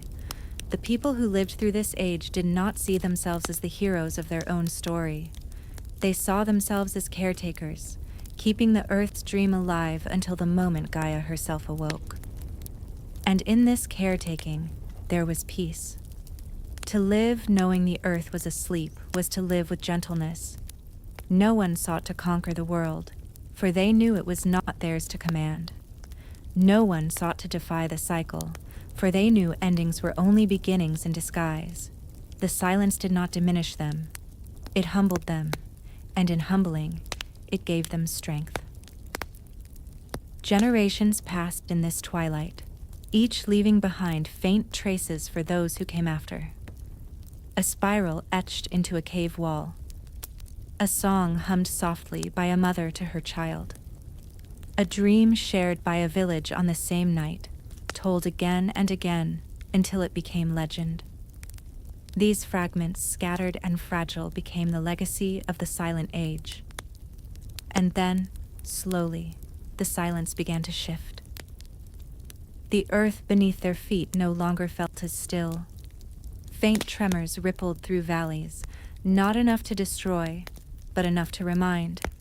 The seas pulled harder, storms gathered quicker, and the stars above seemed to shimmer with unusual brightness, as though some ancient eye had opened. The people knew. The pause between heartbeats was ending. The eternal cycle was preparing to turn once more. But instead of fear, they felt gratitude. For the Silent Age had been a gift, a time of calm, of listening, of waiting. They had been cradled in the earth's dream, allowed to rest and to remember. Now, whatever came, they were ready. When we look back at the Silent Age today, what we see is not emptiness, but a lull in the song of the world. A verse sung softly, so that when the next chorus rose, it would feel all the more powerful. The myths remind us that silence is not absence, but presence in another form. That even when light Gaia and dark Gaia grow quiet, their dream holds us still. And so the Silent Age ended as gently as it began. No single battle, no single hero, no single year marked its close. Instead, it faded like mist at dawn, replaced by the stirrings of a new cycle. The people, patient and listening, carried their myths forward into the awakening world, leaving behind a legacy of stillness that would never truly vanish. For silence itself had become sacred. And in that silence, the earth had spoken. Chapter 5. The Awakening of Shadows. First 750 words. The Silent Age had been long, a hush so deep that it felt eternal. But no silence lasts forever. The ancients spoke often of the pause between heartbeats, the stillness between breaths, and they knew that what comes after silence is always sound. The first signs of awakening did not come with thunder. They came as whispers. It began in the soil. Farmers noticed their fields trembling faintly at night, as though something vast beneath the earth shifted in its sleep. The tremors were so small they left no cracks, so soft they were felt only when the world was otherwise still. Some ignored them, dismissing the shiver beneath their feet as nothing. But others remembered the stories, the warnings passed down from the age of myths. They whispered to each other that Dark Gaia was stirring. Soon the seas began to change. Tides rose higher than they should, lapping against shores with unfamiliar force. Fishermen swore the water pulled at their boats, dragging them farther from land, as though the ocean hungered. Strange lights flickered beneath the waves, not the glimmer of fish, but something deeper, older. The people who watched grew uneasy, for the sea had always been one of Gaia's mirrors. If it churned restlessly, then surely something within the earth itself had begun to wake. The skies, too, carried omens. Stars dimmed without reason, their brilliance swallowed as though a shadow passed across the heavens. At dawn and dusk, the sun seemed to falter, glowing weakly as if its strength were being tested. Some nights the moon glowed red, casting the land in a haunting twilight. Villagers gathered to watch, their faces lit with both awe and dread, for they remembered that the sky was not apart from the earth. It was part of the same body, the same dreaming giant. The Silent Age had been long, a hush so deep that it felt eternal. But no silence lasts forever. The ancients spoke often of the pause between heartbeats, the stillness between breaths, and they knew that what comes after silence is always sound. The first signs of awakening did not come with thunder. They came as whispers. It began in the soil. Farmers noticed their fields trembling faintly at night, as though something vast beneath the earth shifted in its sleep. The tremors were so small they left no cracks, so soft they were felt only when the world was otherwise still. Some ignored them, dismissing the shiver beneath their feet as nothing. But others remembered the stories, the warnings passed down from the age of myths. They whispered to each other that Dark Gaia was stirring. Soon the seas began to change. Tides rose higher than they should, lapping against shores with unfamiliar force. Fishermen swore the water pulled at their boats, dragging them farther from land, as though the ocean hungered. Strange lights flickered beneath the waves, not the glimmer of fish, but something deeper, older. The people who watched grew uneasy, for the sea had always been one of Gaia's mirrors. If it churned restlessly, then surely something within the earth itself had begun to wake. The skies, too, carried omens. Stars dimmed without reason, their brilliance swallowed as though a shadow passed across the heavens. At dawn and dusk, the sun seemed to falter, glowing weakly as if its strength were being tested. Some nights the moon glowed red, casting the land in a haunting twilight. Villagers gathered to watch, their faces lit with both awe and dread, for they remembered that the sky was not apart from the earth. It was part of the same body, the same dreaming giant. And if shadows touched the stars, then surely they stretched from Gaia's stirring heart. The myths call this time the first murmurs. It was a period when the world felt restless, yet restrained, as if caught between sleep and waking. And within this restlessness, the people themselves began to change. Dreams once soft and symbolic grew sharper, more vivid. Whole villages woke from the same vision, of the ground splitting, of creatures rising from the cracks, of a voice too deep to be heard yet heavy enough to rattle their bones. Some dreamed of cities swallowed by shadow, while others dreamed of fire spilling from the horizon like molten rivers. These dreams were not easily dismissed. They were too frequent, too precise, too heavy with meaning. Children began speaking in their sleep, uttering words in forgotten tongues. Elders who had lived peacefully their whole lives grew uneasy, their wisdom turning to worry. And in certain places the air itself thickened, carrying a heaviness that pressed against the chest as if the world were holding its breath before a storm. In this growing unease, storytellers returned to the old myths, piecing together fragments left from earlier ages. They told of Dark Gaia not as an enemy, but as a force of balance, a shadow that must rise when the earth demanded renewal. Yet even they admitted that this awakening felt different, too sudden, too heavy, as though the earth itself strained under the weight of what was stirring.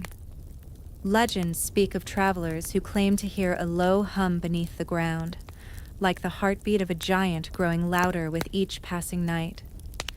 In caves, the hum was strongest, echoing off stone walls until it felt like the very air vibrated with it. Those who entered such places returned pale and trembling, saying they had seen visions painted in the darkness, shapes of monstrous creatures with glowing eyes, writhing in the deep. And so fear returned to the world, though it was not panic, not yet. It was a quiet fear, like the chill before winter winds. The people did not run, for there was nowhere to go. Instead, they listened, they waited, and deep down, they prepared. For they knew the silence was ending. The awakening of shadows had begun. As the murmurs deepened, the world no longer merely hinted at Dark Gaia's stirring. It began to show it. Shadows thickened in places where light should have reached. At dusk, they clung to the edges of villages like liquid darkness, pooling in corners and stretching farther than they should. Children, chasing fireflies, swore they saw the dark itself move, curling like smoke, as if watching them with unseen eyes. From these shadows, figures began to take form. At first they were fleeting, shapes that flickered and dissolved when looked at directly. But soon they grew bolder. Travelers spoke of creatures rising from fissures in the ground, their bodies forged from darkness itself, their eyes glowing faintly like embers. They were not fully of the world, but not fully dream either. They were fragments of Dark Gaia's restless stirring, pieces of nightmare made flesh. The people called them the Shadowborn. The Shadowborn did not march in armies, nor storm the cities of men. They moved like phantoms, appearing where fear was strongest. Some crept into fields at night, leaving crops wilted and blackened by morning. Others haunted lonely roads, their forms glimpsed in the distance but never approached. They were less invaders than reminders, embodiments of the truth that the earth's dream was shifting, and no one could remain untouched. In response, the people returned to old rituals, hoping to hold the balance. Fires were kept burning through the night, their smoke said to ward away the Shadowborn. Songs once sung in joy became incantations, whispered into the dark like fragile shields. Spirals were carved into doorways, circles traced in ash across the earth, all meant to remind the world of its eternal rhythm. Yet for all their efforts, the shadows grew. The myths say that even the animals felt it. Wolves howled at midday, their voices carrying across hills as if mourning something unseen. Birds flew in restless flocks, abandoning nests for no reason. Even the insects grew quiet, their usual hum silenced in the thickened air. The entire world seemed caught in a waiting hush, broken only by the low groans of the earth itself. And the dreams, always the dreams, became unbearable. Villages no longer slept in peace. Some nights, whole communities awoke screaming, each person seeing the same vision, the earth splitting open, a colossal eye of fire staring from beneath, its gaze heavy enough to shatter stone. Those who woke wept without knowing why, trembling as though their very souls had been touched by the shadow. The storytellers struggled to make sense of it. They reminded the people that Dark Gaia was not evil, that destruction was as necessary as renewal. But even their voices trembled, for the awakening felt heavier than anything in memory. This was not the measured step of a cycle. It was the lurch of something vast, something straining against its bonds.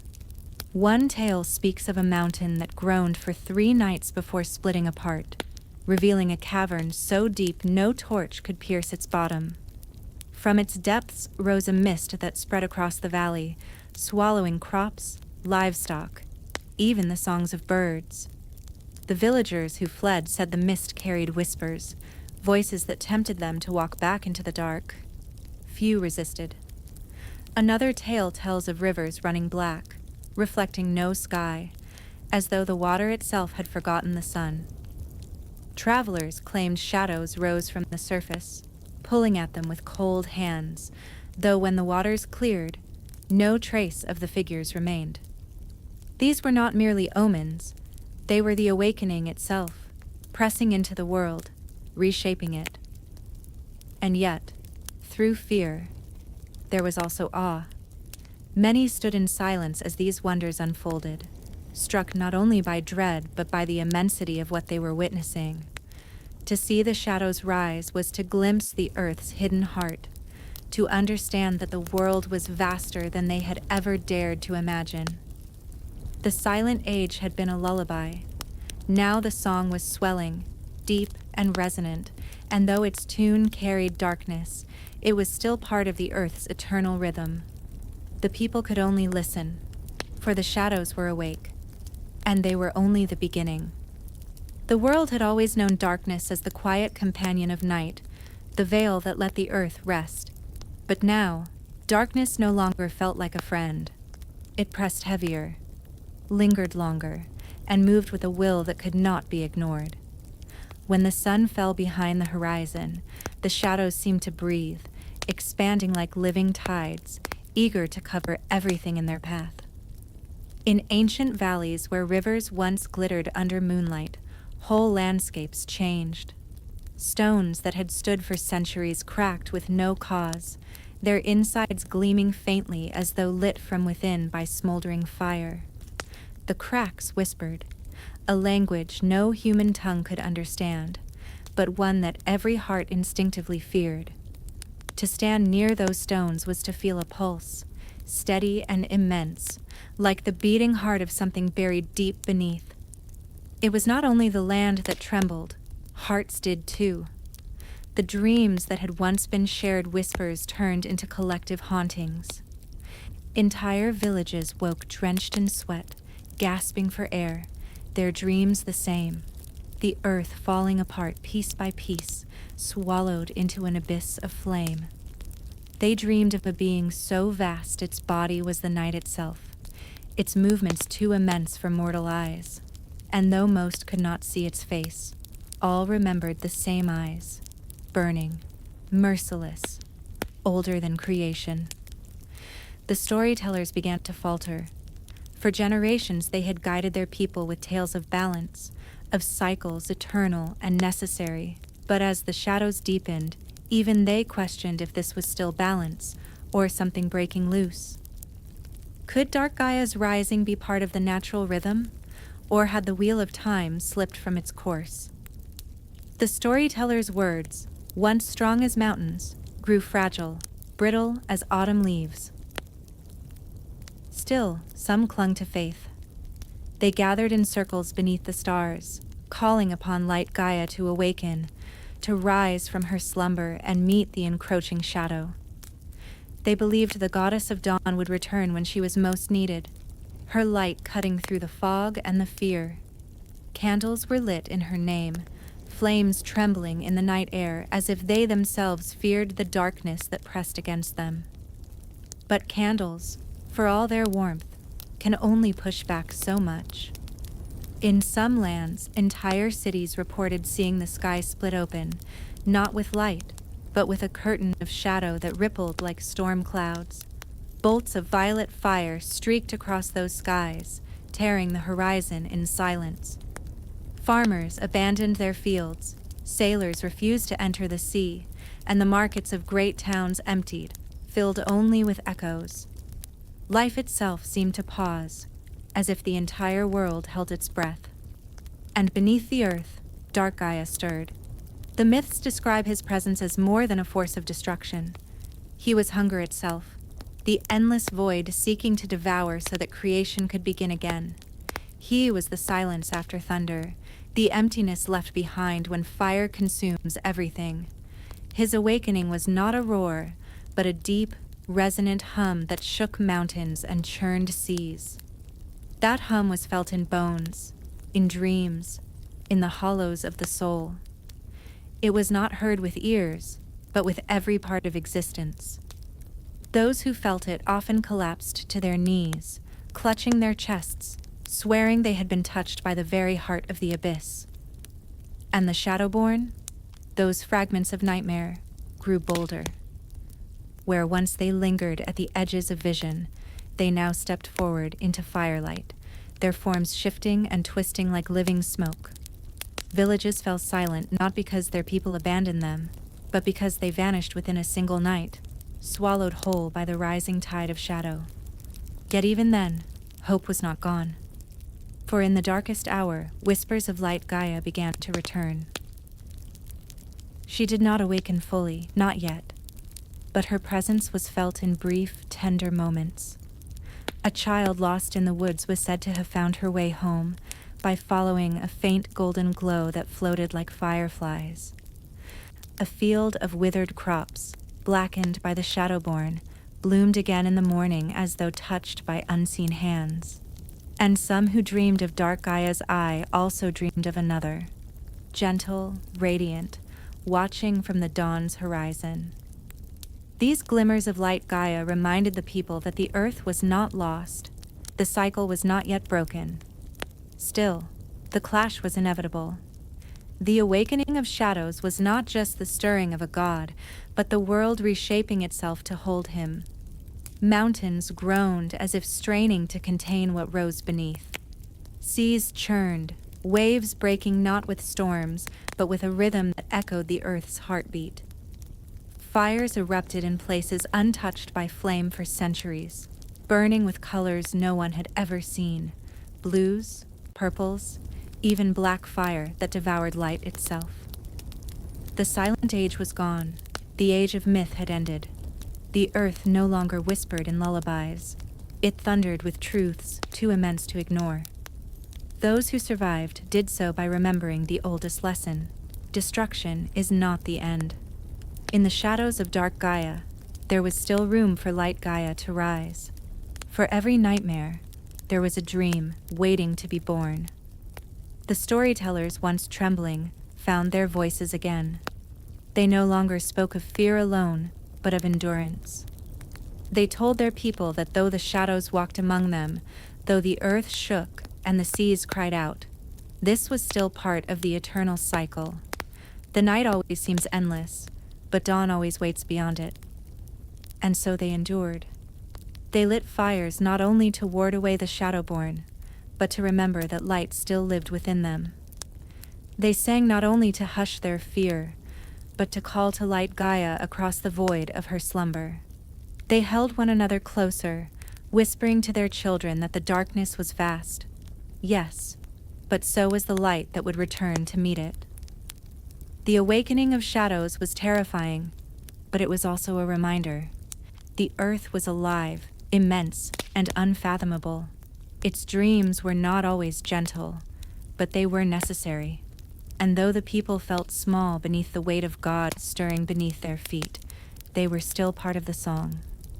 The shadows had awakened, but so too, in time, would the light. And in the deep silence that followed each groan of the earth, the people learned to wait, to hope, and to listen. For even in the darkest night, the cycle turned onward, and dawn could not be held back forever. Chapter 6. The Balance Restored. First 750 words. The world had never felt so fragile.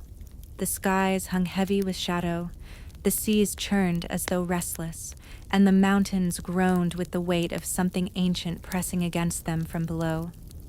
It seemed for a time that Dark Gaia's awakening would consume everything, that the earth's song would end in one long, sorrowful note. But even in the depths of shadow, the cycle had not stopped turning.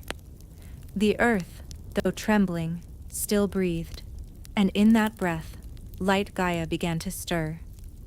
It started quietly, not with thunder, not with fire, but with the smallest flickers of light. A single golden feather drifting across a darkened valley.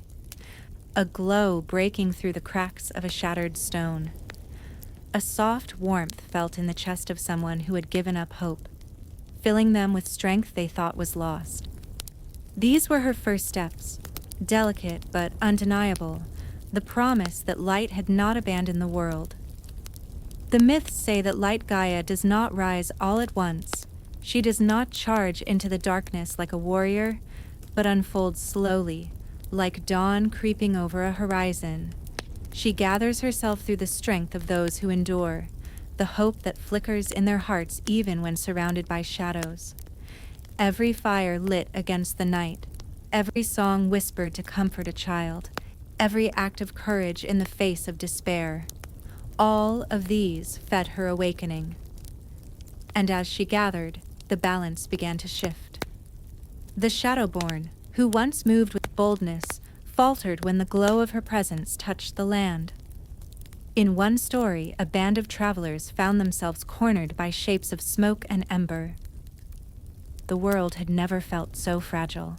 The skies hung heavy with shadow, the seas churned as though restless, and the mountains groaned with the weight of something ancient pressing against them from below.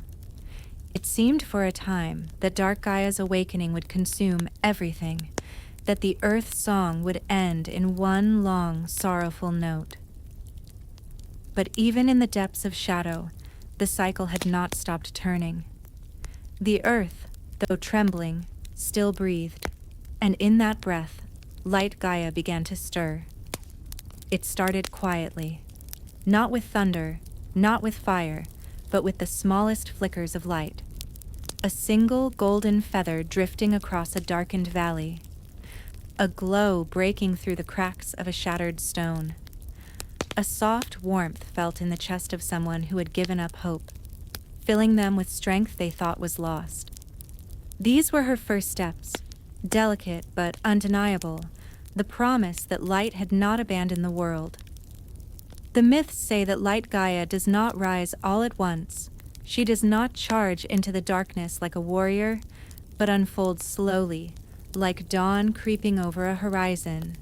She gathers herself through the strength of those who endure, the hope that flickers in their hearts even when surrounded by shadows. Every fire lit against the night, every song whispered to comfort a child, every act of courage in the face of despair.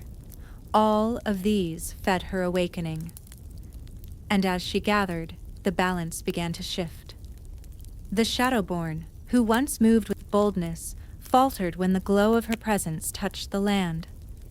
In one story, a band of travelers found themselves cornered by shapes of smoke and ember. Just as the shadows reached for them, the ground beneath glowed faintly with spirals of light. The creatures hissed and dissolved, their forms unable to hold against the gentle radiance. The travelers wept, not from fear, but from relief. The earth itself seemed to respond. Rivers that had run black began to shimmer again, their waters catching starlight like silver threads. Trees that had wilted under the weight of shadow grew new leaves overnight, as if touched by unseen hands. Even the air shifted, carrying with it a sweetness that had been long absent, the scent of rain returning to parched soil. But Light Gaia's awakening was not simply a counter to Dark Gaia's rise. She did not erase the shadows, nor did she destroy them. She met them, equal and opposite, weaving her presence into the same eternal rhythm. For the truth of the earth was not victory of one force over another, but the dance between them both. The endless turning of night to day, of destruction to renewal. The storytellers found their voices renewed in this truth. They reminded the people that what they witnessed was not an ending, but a restoration. Dark Gaia had stirred because the earth required change, because stillness had grown heavy and the song needed new verses. And Light Gaia rose because the world also needed healing, because even destruction must be balanced by care. Together, they shaped the earth's dream. The myths describe the moment when Light Gaia's full radiance rose to meet Dark Gaia's vast shadow. It was not a battle, not in the way mortals understood battles. There were no weapons, no wounds.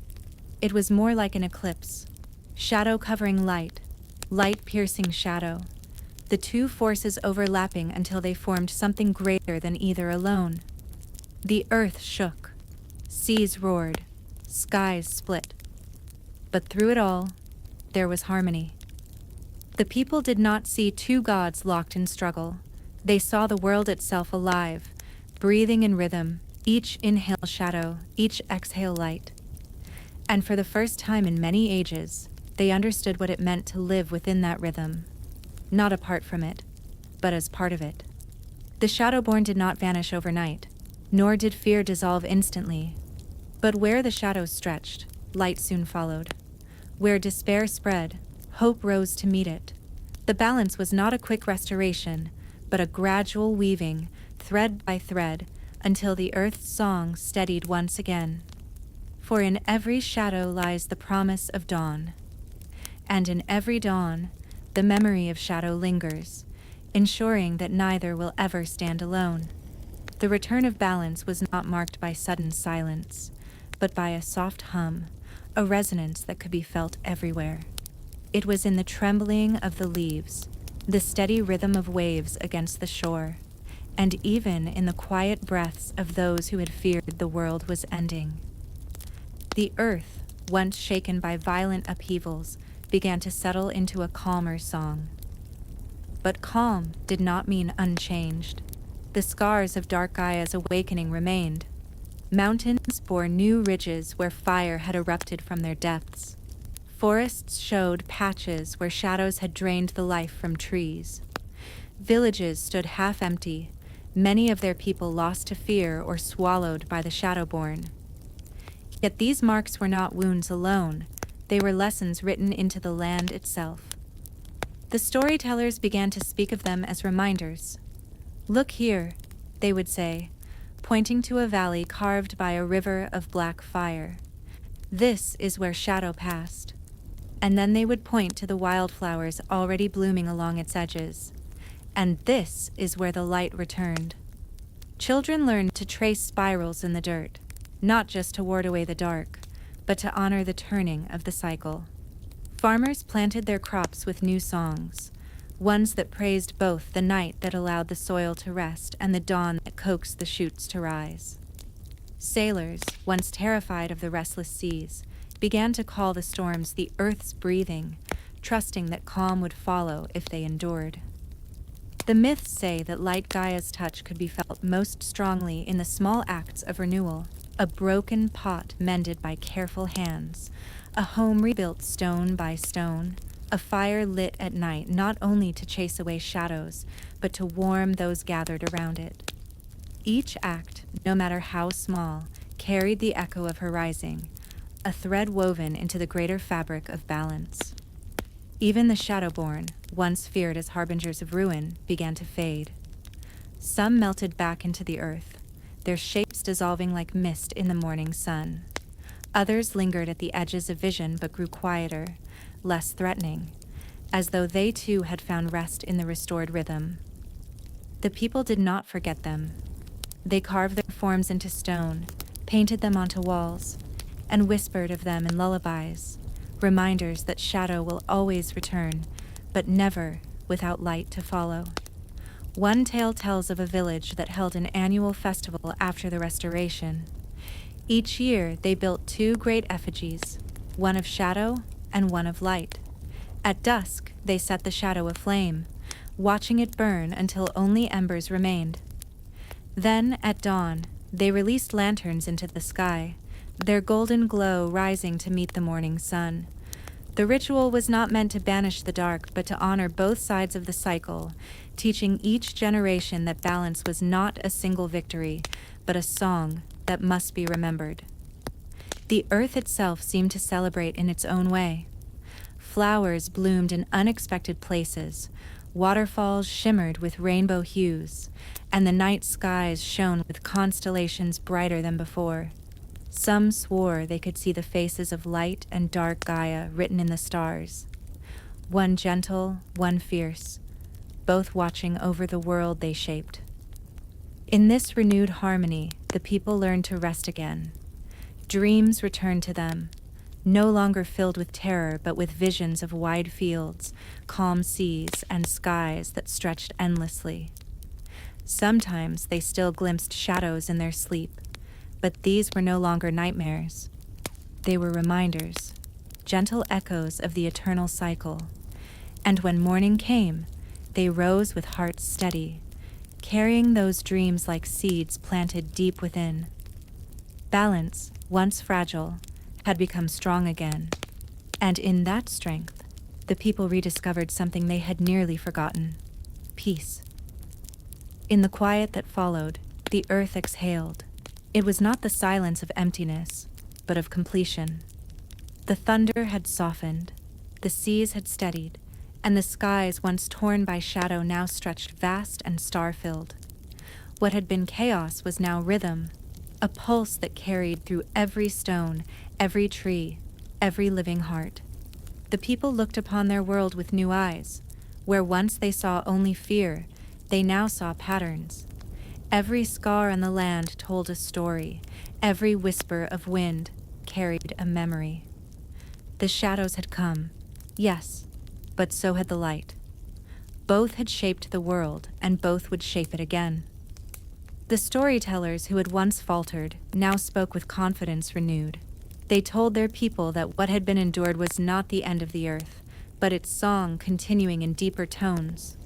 Dark Gaia had risen not to destroy, but to remind. Light Gaia had returned not to erase, but to heal. Together they showed that the earth was alive, vast, and eternal, and that those who lived upon it were part of that same endless cycle. The myths say that the two forces never disappeared entirely. Dark Gaia did not sink forever into silence, nor did Light Gaia linger endlessly in brilliance.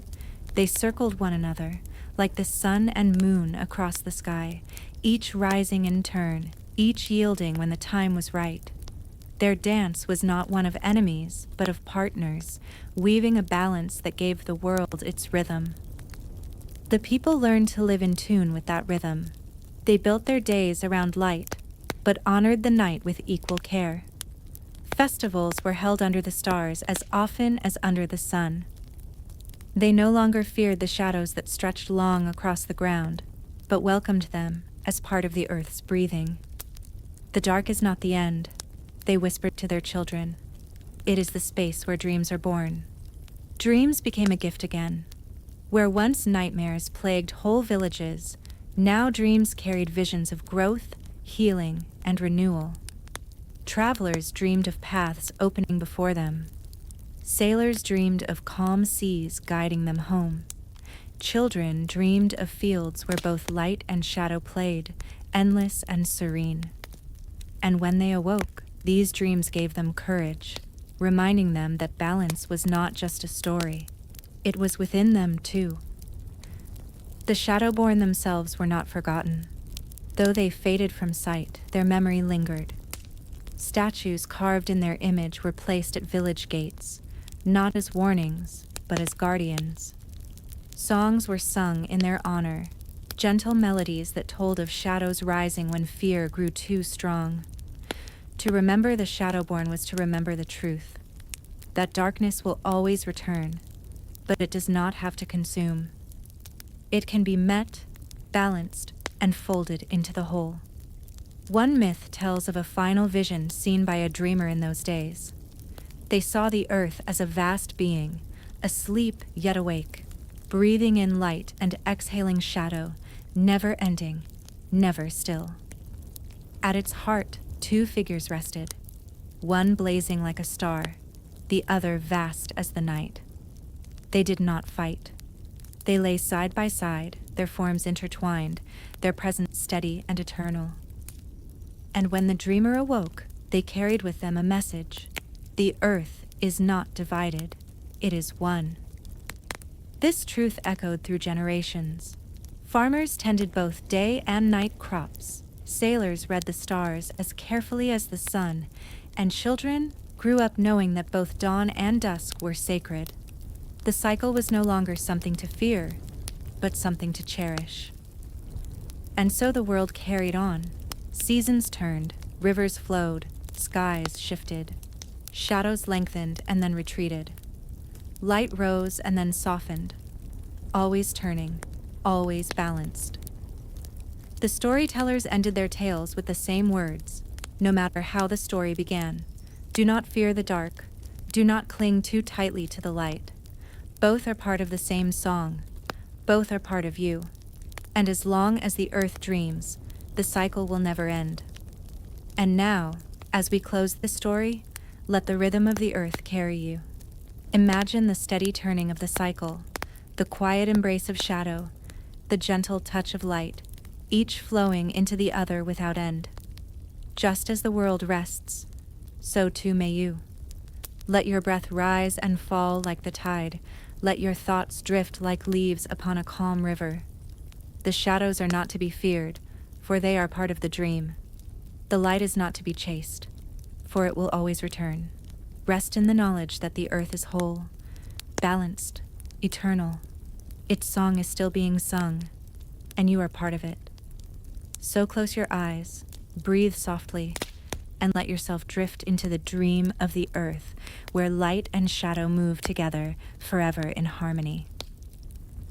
Sleep well.